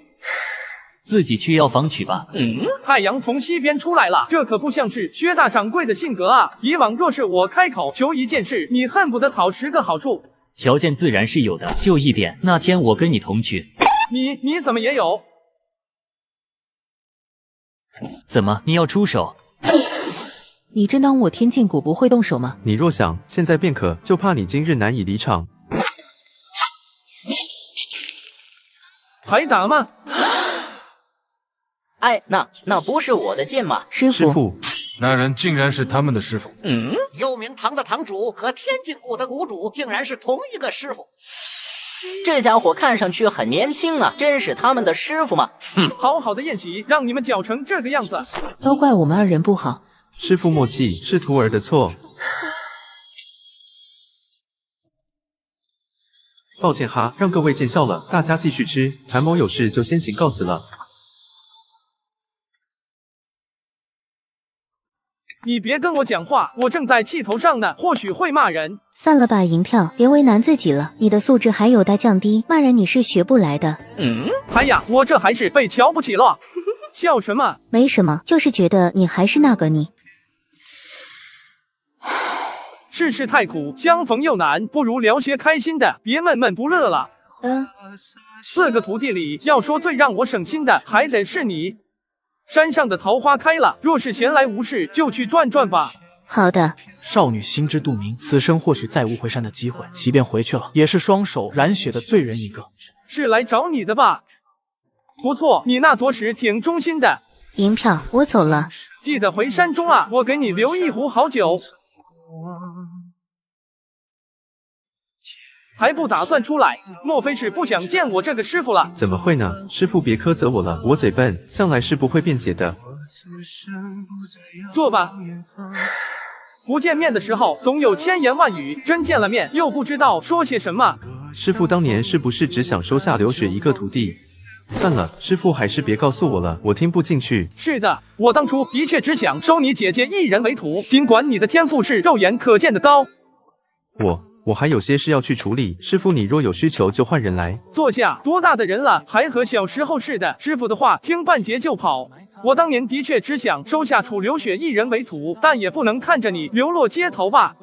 那师傅怎么不把我送人？薛掌柜当年不就是被你送到人间？知道的还挺多，从哪里打听到的？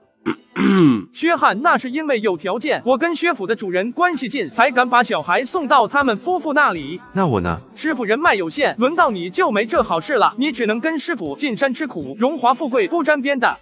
你们两姐弟着实让为师好一阵子头疼。刘雪是桃花山的有缘人，但她无心修炼，你那天赋极高，却又不该拜在我桃花山的门下。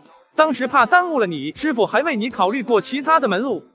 扪心自问，与修炼一途，师傅待你不公。师傅别这么说。随烟，师傅也不瞒你，桃花山的有缘人的确只有刘雪一人，但我家人的徒弟，你们二者皆是。有师傅这句话，我就足够了。师徒二人终是打开了口子，渐渐的能聊起来。在幽冥堂的这几年，四堆刻意的忘记过去的一切，将桃花山的记忆封闭起来。有人教他，只有往上爬才能获得自由。在1年之内，贯通了幽冥堂18门功法，让反对的声音全部消失，最终开始向他的父亲复仇。哈哈哈！天不负我台月，你和年轻的我很像，傲气、狠厉、唯我独尊。我们不一样。你错了。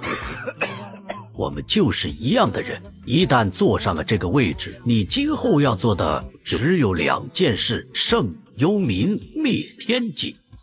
那时的谭放就想着，他怎么可能对刘雪刀剑相向？直到开启了那扇门，看见了天境谷和幽冥堂是如何走到今天的。从此，桃花山的四堆成为了过去式，世间只有谭放，他也终于懂得小时候嚷着出山，为何刘雪会对他说那样绝情的话。我知道师父此番前来的心思，师父必然是想劝我们姐弟不要争个你死我活，所以你在这里等刘雪，又等我。但是师父，对不起啊，物是人非，我已经是幽冥堂的堂主了。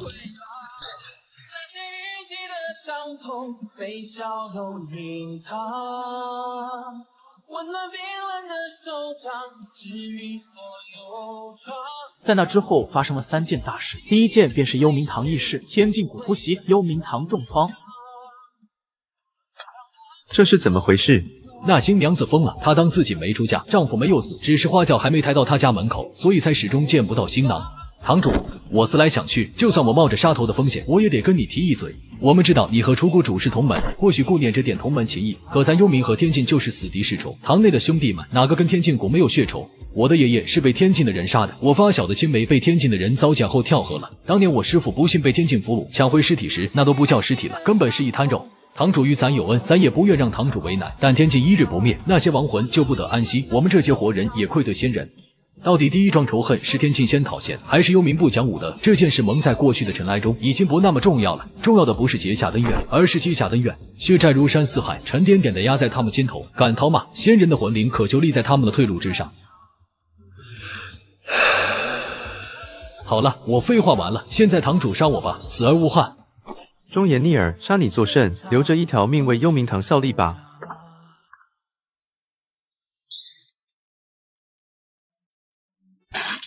堂主，不要慌张，把消息封死，不要让旁人知晓我受伤之事，尤其是桃花山。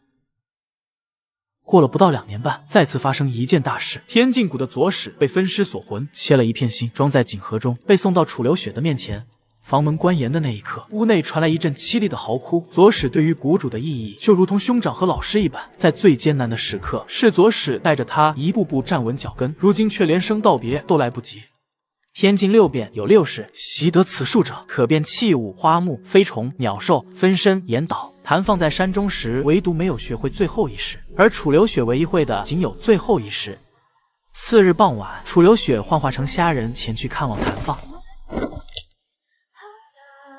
师父怎的不言语？你们魔域妖气重，来这一趟好不容易，我水土不服，有点想吐。那师父快请坐，我备好了清神的酒。这别院的花都是照着桃花山种的，可惜了，我有点手笨，不像师父和流雪就很会侍候这些娇气的玩意儿。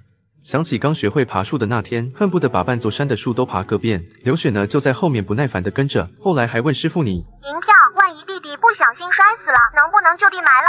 别就地，我们这山里有专门的地方埋徒弟，到时候精明一把扫帚，从头扫到尾。那时的我听了你们的那番话，立马从树上爬下来，结果不小心踩空，一整个从上面跌落。但没有料想之中的疼痛，是流雪接住了我。我还记得流雪那时的手和胳膊都在颤个不停，却仍紧紧地拖着，装作若无其事地跟我说话。再后来流雪的双臂有足足7日都不能自如活动。原来我还一直记得。什么时候发现的？从一开始，从你翻墙的那一时刻。你给我下的是毒吧？没用的，流雪，我知道你擅长使毒，所以早有防备。有用，不过毒药不是从今日开始下的，是从很久以前起。下毒的是苏天河吧？没错。我终于明白他真正所求了，苏家的野心。还真是。可既然如此，你又何必亲自？因为我想亲自与你道别。道别？你看来不管过了再多年，弟弟还是能被姐姐耍得团团转啊。我说过我做了一个承诺，上山时有其一，下山后亦有其一。什么承诺？你若下山，我就一定会让你死，但你若死了，我也绝不会独活。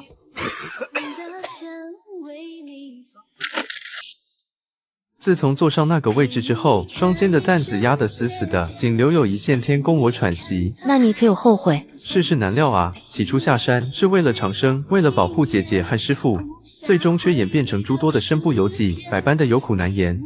那路越来越偏，渐行渐远，最初的誓言太模糊了，就像一句梦呓。姐姐，我累了，睡吧，睡着了，这场痛苦的梦就能结束了，下辈子就做个普通人吧。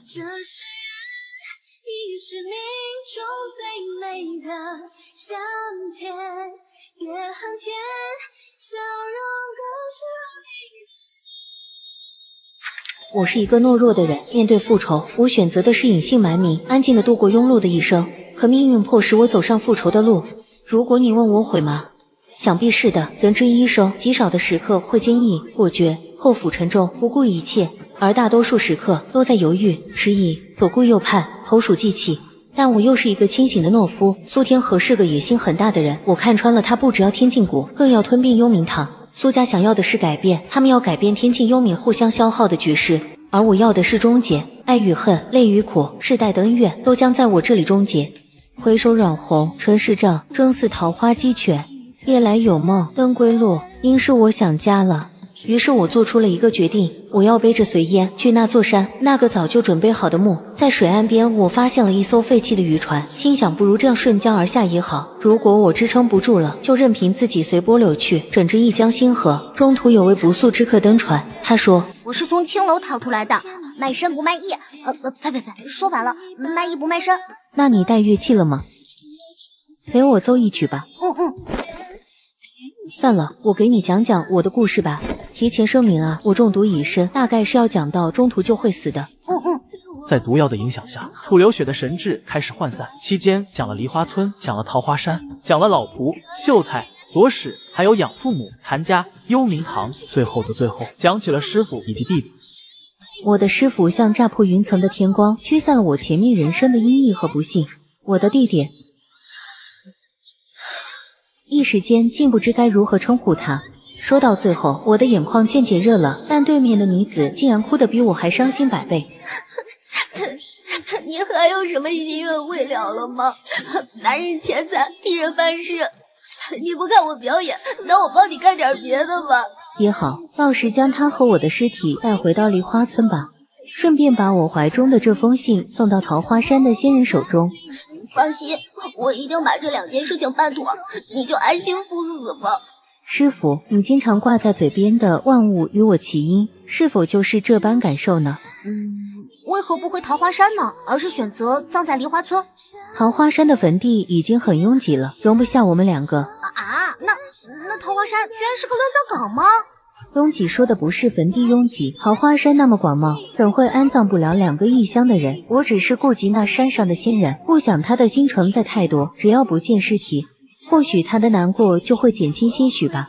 梨花村后山的墓，我带你去见过，这本是我为随烟准备的。曾经的我犹犹豫豫，不知该不该为他留这座坟。临终之际，想法倒是清明了，有罪无罪，人死之后都是一抔黄土，都消尽了。我忘记给自己挖个坑了。你到了之后，若是发现那坟塞不进去2个人，就把我俩烧了，封在坛子里放进去。我办事你放心，烧尸也是我的独门绝活之一。你绝活还蛮多的。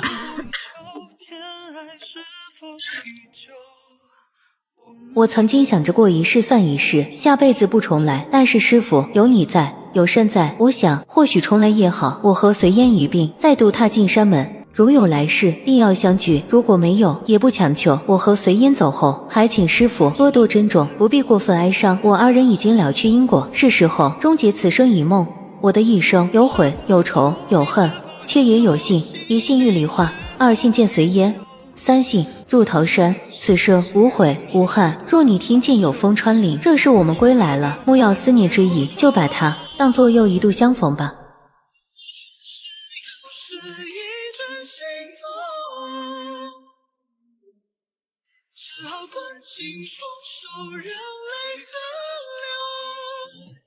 飞雪逝，尘烟散，恩怨终是两宵。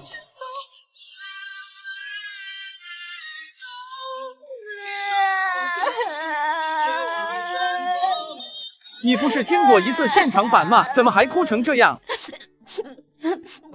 我难过呀，我替好多人难过，你怎么都不哭的？放我一个人好，多尴尬呀！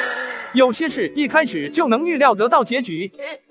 你以后都不要收徒了，被迫一次次送别自己的徒弟，想想就好诛心啊！这话我可不认同，所有人的结局都注定了死亡，难道因为结局已定，大家就不活了吗？可仙人你有的选啊，只要不理会这红尘世俗，此生自是逍遥快活。第一次听有人陈列这样的道理，虾仁觉着新鲜。女子说的对，金手指将徒弟送到面前，没说需要负责到底。他大可以把功法随便教教，学会了就一脚踹出山门外，从此生死贫贱恩仇都是他们自己的事。可他偏偏要牵挂。我从来没有后悔与我的弟子相遇，每一个都是，他们都是背负着使命降生，我不能强行挽留。人生如逆旅，我也不过是他们一生中的匆匆过客。可他们每一个在我这里都是独一无二的景致，只要我活着，他们也会一并与山长存。哦，我想好了，我也要留下来。不成？为何？我要拜你为师，我很有天赋的。我这么有牌面的仙人，要找徒弟哪里能像路边捡块石头这么随便？我不轻易收徒。那你有何标准？看天意。哼，看什么天意啊？我看就是凭心情。罢了，不说算了，我还不稀罕拜呢。错过了我这等天赋异禀的修真奇才，仙人你到时候啊，哭都没地方哭。山门在那边，慢走不送。哼，莫欺少女穷，总有你来求我的一天。哼。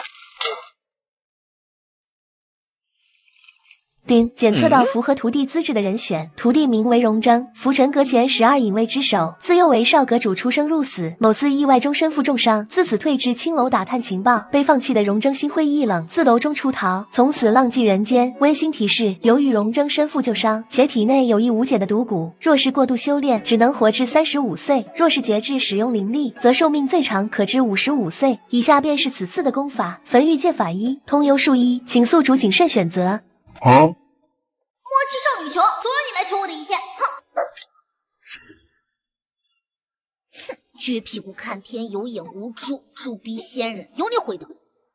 再这么揪下去，他们可就要秃了。本姑娘做事要你管啊！仙人，你不是说宁愿捡石头也不收我为徒吗？后悔了吧？我说的是不轻易收徒，可没有把你类比成石头哦。所以我连石头都不如，是这个意思吗？金手指，你靠不靠谱啊？怎么感觉这个徒弟脑子不大好使啊？他这身份属实吗？12影卫之首，该不会是抓阄抓出来的吧？还是说那股连智力都会影响？仙人，你有没有听我说话呀？听了，不就是说我不收你这样天赋异禀的徒弟，哭都没地方哭吗？你要是想，我现在就可以给你哭一个。什么？我说，将来如果有人能一直记得我，也蛮好。好了，我答应做你的徒弟了。得了，这毒蛊包会影响智力。仙人，不是要回山吗？走啊走啊！罢了，既来之则安之，有些事情过分追究也是庸人自扰。走，带你去见见你的师兄师姐。啊，原来我还有师兄师姐呀！那当然，随我来吧，师傅带你去见见他们。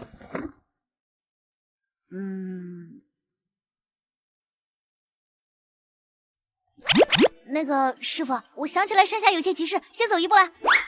走什么？不是说好了要拜师吗？来的时候也没说你的徒弟都是埋在土里的呀。师傅，你要不还是把我当块石头扔了吧？晚了，你已经上了我们的贼。我呸！灵山想下去可没那么容易。不过安心了，只要不作死，你想死难着呢。而且我是个开明的人，从来不强迫他人。如若你真的很不情愿当我的弟子，那我也可以放你一马。先不说放不放马，你能把我的脖子放开吗？最后，在一番威逼利诱下，荣征最终成为了桃花山的第5位弟子。你来我桃花山，为师也不能让你白来，自然是要教你功法。但是你的身子特殊，不能修炼过度。师傅这里有2部功法，修与不修，现在请你自己来决定。为何啊？你的身体里被埋了蛊虫，若是不过度消耗灵力，能活到55岁。如何称得上过度消耗？就好比是露天放置的一缸水，晨间取一瓢，夜里再续上。你若仅日常克制的休息，自然无大碍。但如果你要与人厮杀、斗法复仇，短时间内快速抽空缸里的水又续不及，那么寿命就要短上几载。几载？20载。我选择活到55岁。我说我要活到55岁。你不服？莫非你的心中没有执念？难道入此山门需要有执念吗？你们一个个当初上山的时候说的都蛮动听，可等到时机成熟，总归是要离开此地的，拦都瞒不住。你这口吻也太哀怨了吧？怎么？难道师兄师姐们骗身骗心？那倒不至于。也罢，既然这是你的抉择，为师便不智慧多言。不过该教的还是要教，你酌情学。小花，听好了，为师要传给你的第1本绝世剑法，名为焚玉。师傅，你要？我会。你说什么？我会。你会的好啊，你把师傅整不会了。那你看看另一本会不会？空幽术，这是何术？没听过哎。是通灵招魂之术，习得此术，你就可以沟通此岸和彼岸，让故去的人重回人间。那师傅，你岂不是能够见到师兄师姐他们？到时候你们半夜睡不着，就能够凑一桌打麻将了。只能说为师也是第一次见这本秘籍。那你教得明白吗？没事，你会了，师傅便也会了。啊，哪有徒弟反过来教师傅的呀？师傅啊，咱这桃花山有鬼魂吗？桃花山仙气盈沛，怎会有鬼？那岂不是无法修炼啊？可惜。小花，你当真要练这本功法？来都来了，况且学会了能拆遣鬼魂，多好啊！行，既然你想学，或许那人有办法。走，师傅带你去。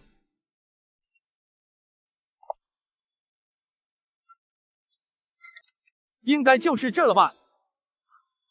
这就是你新收的徒弟。师傅，咱不会是走岔了路，寻到仇人这儿了吧？小姑娘还蛮会识人的嘛。还真是仇家啊！别听他瞎说。薛汉，你本事大，我来请你帮个忙。不行。我还没说是什么事呢。不管什么事，就是不行。说吧，这次又要让我做什么？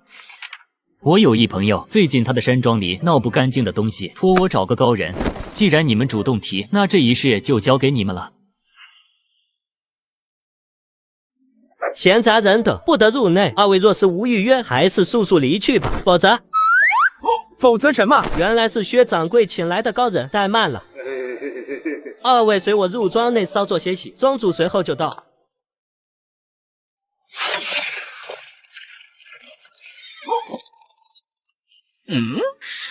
师傅，我们快进去，快！杜阁主一路劳顿。杜阁主，杜洪。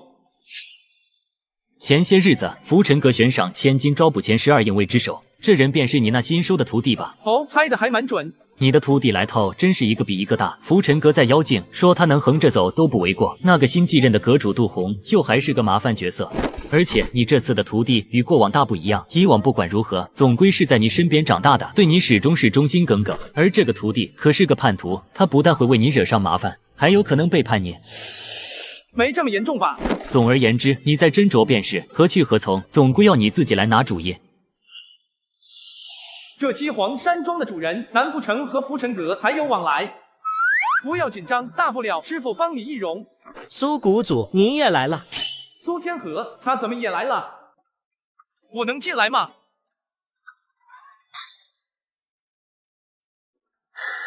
看来那个杜阁主给小花留下了很深的心理阴影啊！就说嘛，一个杀手怎会如此开朗外向？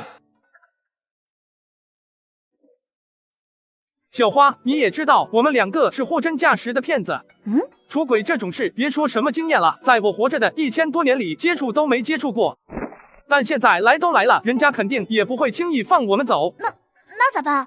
为时想好了，为今之计，只有等到晚上，那鬼咱们能抓就抓，不能抓就赶紧翻墙跑。还以为你有什么好妙招呢。小小年纪，一看就是没经历过社会的毒打。俗话说得好，打得好不如活得长，功夫深不如逃得快。小花，你这不行啊，下去再沉淀沉淀吧。我信了，师傅，快收起你的歪理吧。什么歪理？年轻人就是肤浅，这可都是岁月凝结的精华呀。师傅，你真的不追究？我刚刚……也不是不想问，刚才聊我自己的人生哲理太入神，忘记了。现在能说了吗？来，让为师听听怎么个事儿。姐，不想说算了，我还不乐意听呢。其实你不是不乐意听吗？听听也无妨，不过你也可以不说。算了，先聊聊你那个荒唐的计划吧。什么荒唐计划？这是最切实的。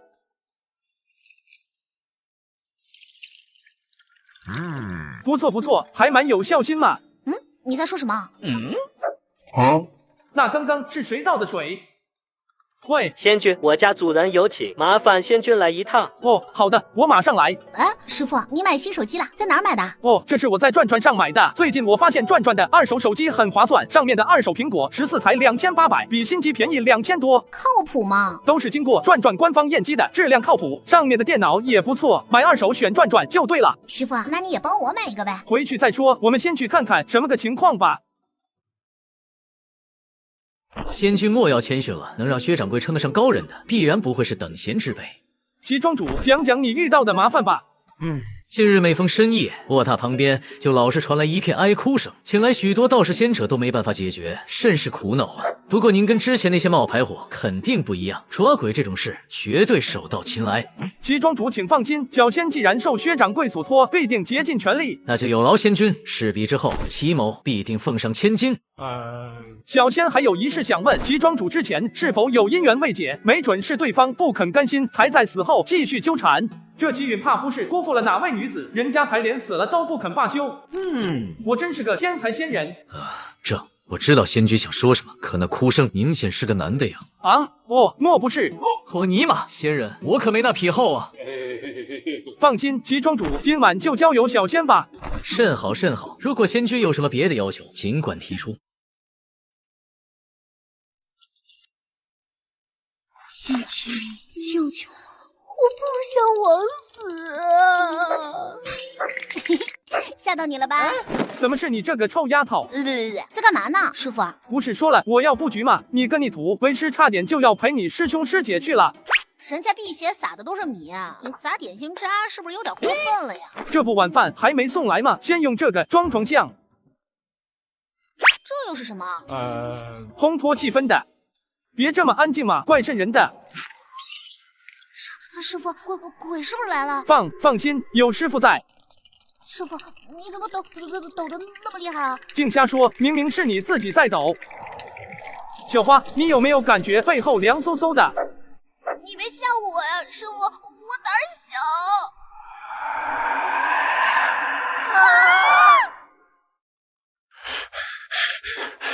师傅，你不是说你能搞定吗？怎么还没交手你就先逃了？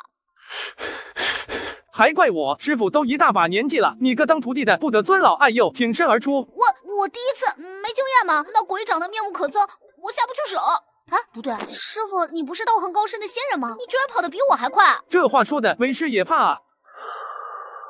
小花，你刚刚在屋内看见了几条鬼魂？几条？我就看到1条啊，难道不止1条？你当师傅是逃出来的，其实为师是被挤出来的，那屋子里都站不下了。师傅，这该不会是你的托词吧？没事，儿不嫌母丑，我也不嫌你胆小，但你别这样吓我。你又拿着蜡烛来烘托气氛，这蜡烛还可以用来照肉眼看不见的亡魂。瞧瞧，看来我们明天得问问齐庄主，到底是哪个男鬼在他耳畔夜夜低语。仙君，我知道的都已经告知了，是遇到什么麻烦了吗？齐庄主，小仙只能说你能活到现在，命是挺大的啊！求仙君指点迷津。他们离开后去往了何处？是活着离开的吗？道长们云游四方，去向我也不便多问，但他们都说山庄内盘旋的厉鬼难解，让我另请高明。哦，这样吗？若是1、2个姑且说得通，但这名册上面有10余个名字，莫不成都是骗子？除了那占满一整个屋子的鬼影，难道他们在山庄发现了什么骇人之物，才被迫离开？此事恐怕不简单，我需留够3日才能发现其中的真相。仙君不必客气，想留几日都无妨。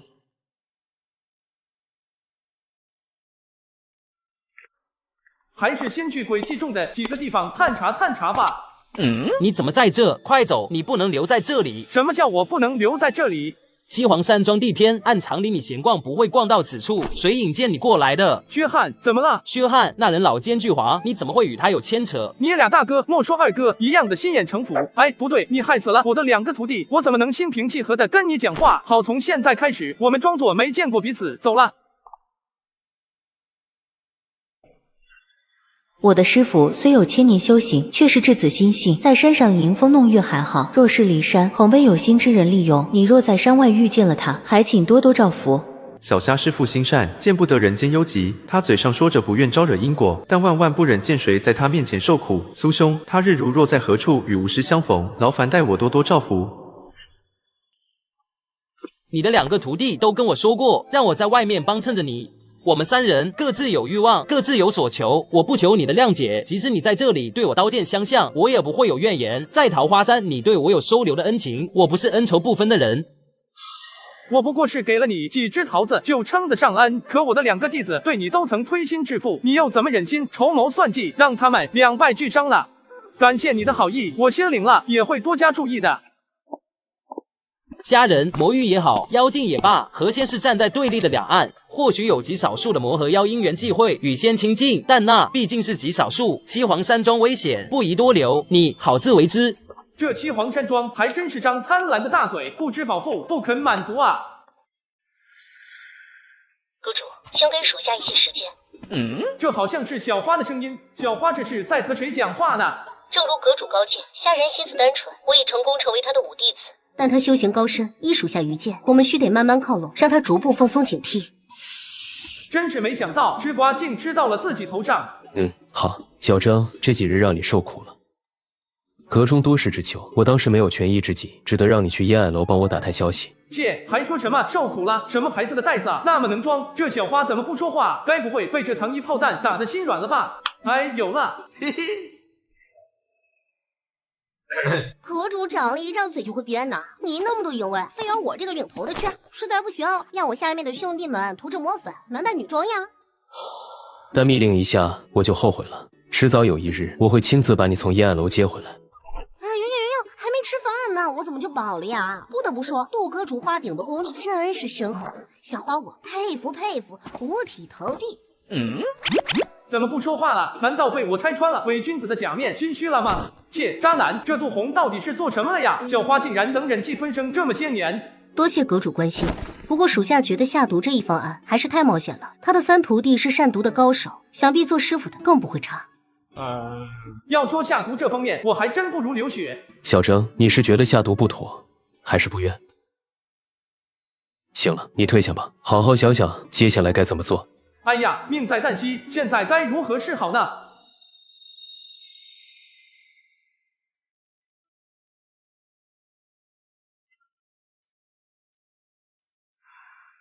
还差一个承诺，就可以拿回那3样东西了。师傅啊，我从膳房取了晚膳，热乎的，快来快来！这是在忙什么呢？提前做好准备，万一屋里那些冤魂突然暴起，你跟我起码不至于被吸干在这里。这屋子里的东西居然这么厉害！为师只能说，如果打不过你我二人，就只能加入他了。真的假的？假的。你要是饿了就先吃吧，不用等我。师傅，你一个人在山上是怎么生活的？天下熙熙，皆为利来；天下攘攘，皆为利往。小征，你看，无论达官高门还是走卒贩夫，熙熙攘攘穿街而行，皆绕不开的唯有利这一字。而我也不过是服侍一俗人，远比不上你心中勾勒出的那么好。那时的荣征生命中只写下了杜洪这一个名字，他深知杜洪不是完人，他有掠夺的欲望，也有莫大的野心。当年为了继承老阁主的位置，不惜用毒计害死了对方的嫡子，而少年临死之际，回首仰视他的那一眼，始终萦绕在他的心间。他不懂，怎么会有人面对一个行刑者，露出这样哀伤又怀念的眼神，还说着：“风筝，风筝，谁来剪断你的线？谁来把自由还给你？”之后的杜洪解决了最大的障碍，而他被他亲手提拔至12隐卫之首。不论前往何处，不管怎样重要的事情，第一个念起来的永远是荣征。小征，我要是没了你，就如同断掉了双臂和双腿，变成一个只会思考的废人罢了。那时的荣征就把这一两句如同攒钱一般积蓄在自己的心里，这让他无惧无畏，让他饮鸩止渴，让他变得愈发锋利，成为一把好用的尖刀。如果没有烟霭楼的变故，如果不曾发生过那样的事，或许这一切都将不一样。小花，等我们解决了七皇山庄的事，回到桃花山，为师与你做个约定如何？约定？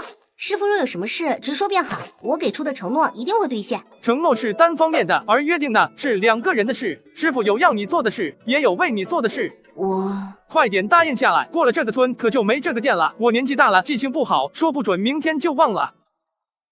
好，至于你问我的那个问题呢，等你回到了山，自然有答案，不必我来赘言。好了，快入夜了，今晚好好休息吧。休息啊，师傅啊，这屋子里的东西可不好搞定啊，要我怎么休息啊？吓都吓死了。再说你有计划，讲出来我帮你啊。山人自有妙计，你就瞧好吧。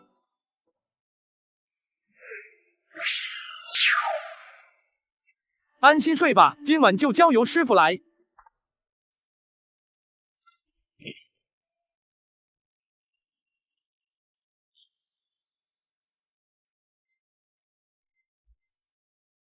见，有劳诸位道友，七皇山庄今日一劫，不破不归。多谢仙君。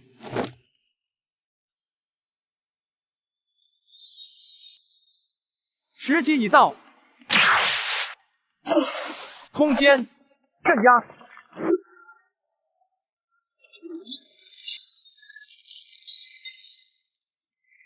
还不速速显形！这就是仙人真正的实力吗？有趣，真是有趣啊！可千万别让我失望啊！哈哈哈哈哈哈！仙君不愧是仙君啊！那些臭皮道士果然不同，不仅实力强横，警觉性也很高啊！人和鸟为何都要被束缚呢？齐庄主，小仙还真是小看了你。哈哈哈哈哈！既然知晓，那便留你不得，给我去死吧！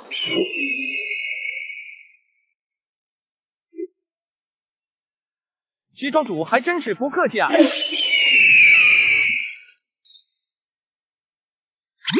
是在找我吗？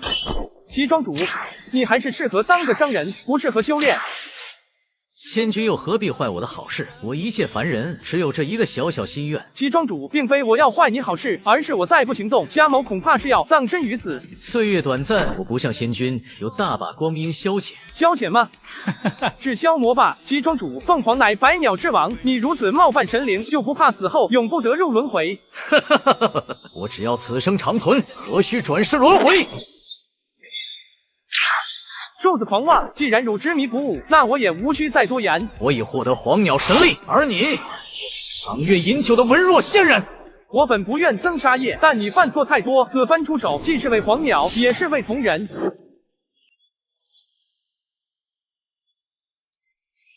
你用如此残忍手段得到长生，也终会反噬自身。此非鱼，焉知鱼之乐？你高高在上，看我不过如池中浮有，困斗一生。长生非性，性在长宁。万物一补，此生同状。列位道友，生前修道积德，现功行大圆满。哎，仙君，你用法器看什么呢？我看看如何接引你们前往长乐净土，顺便看看旧手机怎么处理。那你上转转啊！最近收拾家里把落灰很久的 iPhone 14在转转上卖了3200多。嚯，这价格还可以啊！对呀，我还发现转转原来不止收手机，就连 LV 包、网球拍、笔记本都可以回收，一键下单就有小哥上门，通通打包带走，特别方便。总之听我的，想快速回收换钱，去转转就对了。好了，家某这就送各位前往长乐净土，永离苦难。在下踢大火，多谢仙君。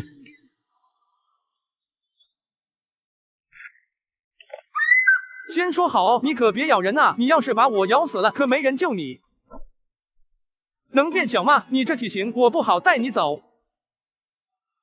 野鸡变凤凰，没想到居然是真的。行吧，正好跟我的皇答应作伴，从今天开始你就叫仙贵人吧。你高高在上，看我不过如池中浮有，困斗一生。池中浮游嘛，朝生夕死，转瞬即逝。池塘之外有湖泊，湖泊之外有山川，山川之外更有天地。我也不过是天地一浮游罢了。醒了。啊，师傅，你怎么偷人家的鸡啊？不是我偷的，是他自己溜达到我门前，我才抱过来的。那不还是偷吗？嘿嘿。你还是把口水擦擦，再来谴责我吧。能吃吗？不能，别想了，我们还是赶紧走吧。不是还要出轨吗？难道是失败了？那快点，咱们赶快跑，不然等会儿人家来算账了。就等你收拾好呢。最后，荣征带着私心上山。在山上的日子里，随着他逐渐取得虾人的信任，他开始慢慢的实施自己的计划。可越是在桃花山停留，他就越下不去手。桃花山的仙人对每个弟子都很好，而他是仙人的弟子，所以仙人对他也很好。曾经的他想过，只要仙人一死，他就能永远解脱，不用再害人。但这最后一个任务，对于现在的他而言，实在难如登天。最终在某一日的上午，荣征照例为师傅冲沏茶水，照例在里面滴上一滴仙人醉后，虾人喝了，却脸色一白，当场呕出一口鲜血。小瞎子，小瞎子，你撑住，我想办法救你。我有一个对我好的人被我害死了，我做不回风筝，也成不了小花，我什么都不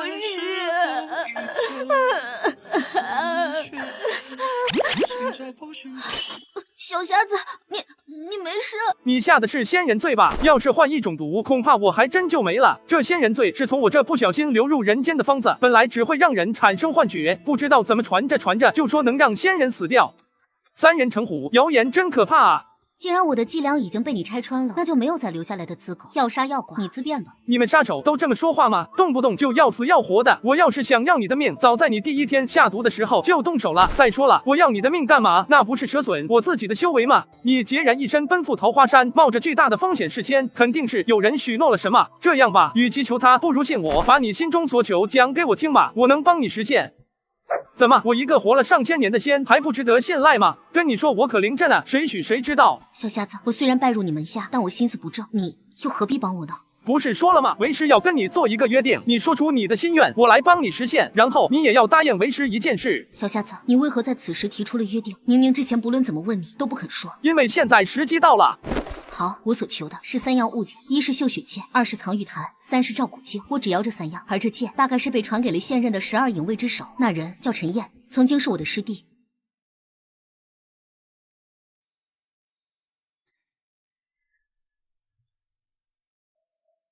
郑师姐，你果然还是来了。我今日前来是为了……郑师姐还在求吗？不求了，我现在只想拿回属于我的东西。拿回也是求。郑师姐，既然决定了割断长线，就莫要眷恋，高高的飞走吧。东西就在屋内，你自行去取吧。多谢陈燕师弟。刀剑最怕被闲置，为师带你去见个老朋友吧。这好像不是去找薛掌柜的方向吧？谁说去找那人了？为师好歹活了1000多岁，怎么可能只有一个？你也太小瞧人了。那是几个？5个？这么多？就2个呀。哎，又敷衍了。朋友贵精不贵多。算了，反正怎么说都是你有道理，我不和您争辩了。我们到了。楼主，客人到了。这个不起眼，看着还有点穷的学徒，竟然就是玄机楼的楼主。香郎，你来了呀？哎，还是位女子。这位就是远迪姑娘吗？阿九，给你介绍一下，这是我的五弟子，叫小花。花姑娘。你叫她小花就行。香郎，你都好久没来找人家了，远迪姑娘呢？你不是说她跟我必然合得来，要引荐我们见面吗？阿九，远迪已经故去了。故去？怎么会故去呢？唉，我还为她留了一柄好剑呢，这剑可铸了整整3年，一直等着它的主人呢。只要活着，就一定能等到重逢。阿九，他迟早会来取走这柄剑的。好，那剑我便先为他留着。夏郎，此番你来玄机楼，又是要找阿九帮什么忙吗？小花有一柄灵剑，如今这剑已被消磨掉不少灵气，此番前来是想请你瞧瞧。夏郎，阿九有话直言便是。荣正姑娘的身体已经容不得她再折腾了，这些还有修复的必要吗？一旦修复，那就要吸食主人的灵气。荣正姑娘，这样真的好吗？虽然修复之后她会依赖我而生，但还是麻烦九姐姐了。放心吧，小瞎子，我答应过你，不会复仇的。我只想拿回本该属于我的3件东西。这柄剑陪伴了我诸多个日夜，也算是我的半个老友。我没办法眼睁睁地看着它失去往日的风采，那样会让我觉得自己也在死去。死亡终究是要到来的，不能因为避讳它而放弃许多熠熠生辉的日子。所以九姐姐，这算是我的请求，请你把它修复吧。那行，距离取剑还需要一段时间，等我消息吧。小瞎子，九姐姐看你的眼神不对劲儿啊，你到底有没有负过美丽动人的九姐姐呀？瞎郎，连你的徒弟都觉得我们很相配呢。你别听他瞎说，我这徒弟就是月老转世，看见男人女人就想凑一对。你看，和你开个玩笑罢了。唉，瞎郎，你何时才会为某个人驻足呢？离开玄机楼后，在俩人一番忙碌之下，最终找回了剩下2件物品。小花，你说这镜子是看病用的，你除了那蛊毒，难不成还有什么隐疾吗？看病只是照古镜的其中一个功能，它还有个罕为人知的作用，那就是能够映照出人的记忆，特别是缺失的一段记忆。我是怎么进入浮尘阁，又是谁捡到了我，这些我一点印象都没有。这事儿说大不大，说小不小，但搁置在那里，始终是个疙瘩。既然如此，那赶紧去找吧，回忆是很珍贵的。有梦见什么吗？我好像梦见了杜红的兄长杜毅。既然是赵古镜赐给你的梦，那绝对不是平白无故的。该不会当初救你的人其实是杜毅吧？但你因为某种原因却忘了他，然后错误的跟随了杜红，最后还把自己的救命恩人给杀了。小瞎子，你这是想要我的命吗？能不能想我过得好点啊？那不能，这样我们小花也太惨了，幼年失双亲，少年失恩人，这下你不就只有师傅了？你这命有点硬啊，哪天为师给你算算，看看能不能变软点儿。师傅也怕克啊。不闹了，所以你梦见他什么了？我梦见一棵特别大的枇杷树，还有他背对着我。然后呢？然后我就醒了。可能是我太馋枇杷了吧。大概是赵古镜不想让你一下子接受太大的冲击，所以决定缓缓来吧，不要急。学回记忆这种事本来就是逆光阴而行，会消耗大量的气血。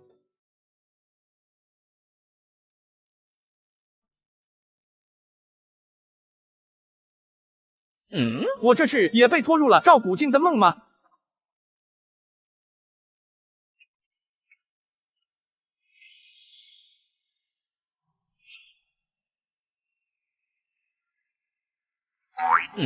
哎，小花，你怎么在？你要？嘘，我有个生意要与你做。什么生意？你来当我爹。不行，我不随便当别人的爹。我不是要讹你的钱，我是想要你的命。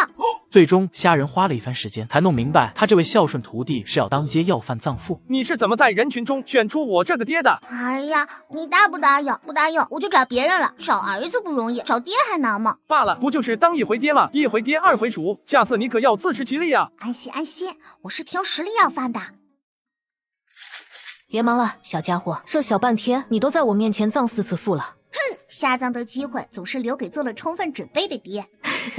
你这小家伙倒是有趣，留你在外面漂泊流浪也是可怜，进了我们阁中也是可怜，同为可怜，你想怎么选呢？什么可怜不可怜的，我只想吃饱饭。罢了，缘分如此，不得不顺应。我叫荣州，你今日救了我，来日我必定报答你。你现在自顾不暇，还想着要报答别人？当然，有来有往，我荣州是重信之人。你这是做梦啊，还是被吸食了精气啊？小瞎子，我不懂，我都这么笨了，做梦还要弄个谜题给我猜什么猜？烦得我要死！哎呀，先别激动，你猜我昨晚梦见了谁？我梦见你了，是小时候的你啊！你看见我了？怎么样？我小时候是不是又聪明又可爱？这很难评啊，因为你认我当爹。之后，虾仁给荣征讲起了他如何声情并茂的要钱，如何凭借着死皮赖脸的精神蹭来一份工作。那个少年应该是杜毅吧？你这次梦到了什么？还是那棵枇杷树和树下的杜毅。不过这次他跟我开口说话了，他说：“风筝，你终于回来了。”然后呢？没了。小花，我有个大胆的猜测。小瞎子，我知道你想猜，但你先别猜。不行，我憋在心里不舒服。要我看，你就是被杜红骗了。其实把你救回阁中的是杜毅，对你好的也是杜毅，但杜红用了点手段，让你失去记忆，反而让你对救命恩人下手。能说点好的吗？万一真相真如此，那我岂不是要以死谢罪啊？死亡这事与你不急，反正人都是要活到死的。你还是说点能听的话吧。安心了，如果你真的有罪，师傅就为你走这黄泉一遭，去阎王那里说说情，给他来世安排个好人家。不过话说，需要找回记忆的人是你，怎么我还被迫参一脚呢？梦里的那个你已经要跟着杜毅回阁了，我继续跟着偷看，是不是不大好？你我二人干过的偷鸡摸狗的事儿还少吗？哪有，不存在的，我这么清高正直的一个仙人。要不你下次再梦见小时候的我，你就说你是天上来的神仙，说我是天命之女，通过你的考验就能升天。小时候的你能有这么傻？如此套路的话术，现在拐小孩都不这么骗了。包的，你别不信。这镜子果然又把我带进来了。我去，死了多年的爹突然活了！哎呀，不好好反省，又在做什么妖？师傅，有个死人活了。死人？哪里有死人？我死了，师傅，是我死了。笑什么笑？都怪你，害我又被师傅罚了。歇一会儿吧，没事的。你那师傅都出门了。不行，要是被师傅发现我在偷懒，我就死定了。有了。啊，爹，你这么厉害的吗？别，我可不是你爹。嘿嘿，我不知道你的名字吗？别人都叫我虾仙人。你还是个仙人啊？嘿嘿，怎么样？我见你天资不凡，未来必成大器，要不要？不要。你真的不要吗？不要。你真的不要吗？这都什么年头了，你这骗术骗小孩还差不多。我就说嘛，这种骗术怎么可能骗得到？告诉你这话的那人绝对是个傻瓜。之后的日子里，虾仁陪伴在小荣征身边，看他练剑、闯祸、被罚、闯祸再被罚。精彩，太精彩了！你这能反复犯同一个错，也是挺有本事的哦。你这是在夸我吗？那我可要骄傲啦。罢了。梦里的时间转瞬即逝，一转眼便来到了荣征第一次见杜红的时候。与虾仁所想的风花满天、霜雪凌人不同，荣征的第一次见杜红就将对方暴打一顿，毫无例外，荣征又被罚了。二公子这是说了什么话，惹你不开心了呢？我说院子里的枇杷花好看，然后呢？他说好看什么？跟树流鼻涕了似的。他凭什么管树怎么开花？就要那么看。你说的对，树开什么花是天授予，人又哪里来的资格评头论足？不过呢，你是仆，二公子是主，主子说的话我们听着便是。现在你不但顶撞，还伤了人，这样不懂规矩，将来怎么当好隐卫？师傅，我还犟嘴。赏花要选对的人，我看这花就很好看。枇杷的花不稀罕，人们大多只关注它的果，你却认为花很美。小征，你总是能发现别人发现不了的，总有一天你也能看到我们所看不见的路。师傅。二公子伤得不轻，等罚过了，你就去他那里赔个罪。随着时间的飞速流逝，画面再次变更，与前几次不同，成年后的荣征出现在了这次的梦境中。小瞎子，这次我也进来了啊！这次我们好像是旁观者的视角。杜毅，我师傅的死究竟与你有没有关系？师傅，难道不是因为不愿再为臣服阁牺牲，选择自我了结吗？是的，如果你的师父不死，你就没办法接下他的位子，就不能成为风正。浮尘阁阁主之位一旦换人，上一批隐卫之首就必须换成自己最信任的人。那时的杜毅已经取得权力，做的第一件事便是换掉荣征的师傅。这件事就算不明说，后者也是知情并默许，因为师傅曾经也有师傅，师傅也是从他的师傅手中接来的使命。为什么？这是从一开始就注定的结局。你的师父，他对此也早已心中有数，他一心栽培你，也是为了今天，为了你能够更好的传承他的遗志。少阁主，我师父是你唯一的老师，你的一招一式都是从他那里学来的，他待你极为耐心温和，一遍不会就教10遍，10遍不行就再来10遍。而我和我的师弟们2遍学不会就要挨罚没饭吃，这你可知道？那不过是因为我是阁主的儿子。我师父跟你有10余年的交情，10余年的倾囊相授，悉心照顾，你尚且如此凉薄，我不过是被你捡进阁中的小乞丐，偶得了你的一碗饭吃。少阁主，你现在摆出为我好的样子，究竟是为了荣争，还是为了那拼尽全力也无法挣脱的风筝？好了，别问了，他是不会回答你的。没有人回答你这个问题，你只是从没有作为自己，被选择过而已。那一刻，虾仁明白了荣争为什么要执着于找回自己的记忆。他对于杜毅临死前的那句话一直耿耿于怀。风筝，风筝，谁来剪断你的线？谁来把自由还给你？他误以为自己曾经是被某人在意的，但现在看来，那句话不过是在遗憾。我不能剪断你的线，也无法把自由还给你。之后的日子里，荣争和杜毅的关系降至冰点，而荣争的出众引来了杜洪的觊觎。于是他从千灯楼重金唱回解忧散，让荣争将有关杜毅的一切痛苦事忘了个干净。至此，一切终是闭合了。得知真相的少年荣争来到了枇杷树下，成年荣争也来到了他身边，两人背靠背，蜷起双腿，抱住自己的膝盖。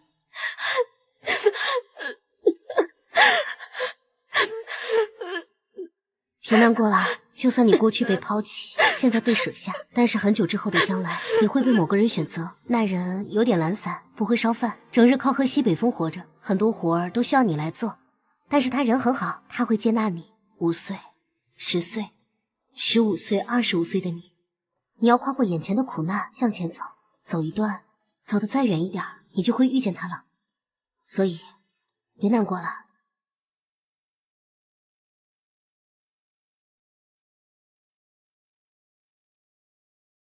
你是隐世1000年不出的桃花仙，却因5个徒弟屡次出山。如今5个徒弟有4个死在复仇的道路上，剩下的1个也即将离开桃花山。3土和4堆应该都转生到好人家了吧？一狗还平安吗？2丫有没有顺遂快乐的？他们应该都很好吧？那一夜，荣争在前任师傅的魂魄前倾诉着这些年的遭遇、坎坷、徘徊与无助，直到天际亮起来的那一刻。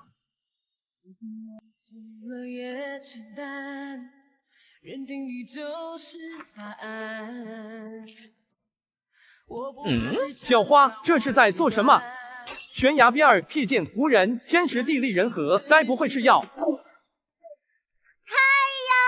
阳，你大爷的，还挺好看。后羿，谢谢你留了一个。你和嫦娥啥时候复合呀？还有吴刚和嫦娥到底什么关系啊？小花，小瞎子。那一刻，虾仁顿感自己的身心被这暖融融的日光充盈。他的弟子终是走过磨砺，走过苦难，在朝阳下重生。不难过了。过去已成定局，未来仍然可期。人生漫漫，可不能被过去困住了。好，这才是我所认识的积极向上的小花。小瞎子，我想治身上的蛊毒。当初他们说是无解，但天下这么大，万一哪位名医有方子呢？就算不能解毒，能让我再多活1-2年也好啊。好，既然决定了，那就去做吧。我到时候给薛汉和阿九修书，让他们也帮你留意着点。要是发现有用的消息，就告诉你。那感情好，还是小瞎子你心细，又要劳烦你啦。别突然这么客气，怪肉麻的。我过去送弟子出山，他们都是要下山做一番大事业的，所以我送给他们宝剑秘籍，祈愿他们能够得偿所愿。如今你要远行，师傅自然也是要为你筹备，不能厚此薄彼。安心啦，小瞎子，我会回来的，时间早晚的问题，不用带那么多东西啦。东西不多，也是心意。既然这样，小瞎子，我也有一样东西要给你。哦，什么东西？闭上眼，不准偷看哦。什么东西啊？搞得这么神秘。待会儿你就知道啦。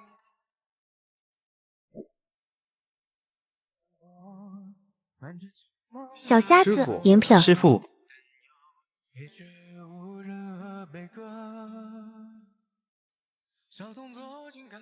通灵招魂，通幽术。没想到当时的一句玩笑话，你竟然当真了。小瞎子，我知道你的担忧，所以就由我来帮你吧。小花，都怪你，害得我眼睛要尿尿了。师傅，小瞎子，银票。师傅，我们回来了。好，好，你们都回来了，都回来了。师傅，这次我们一起回桃花山吧。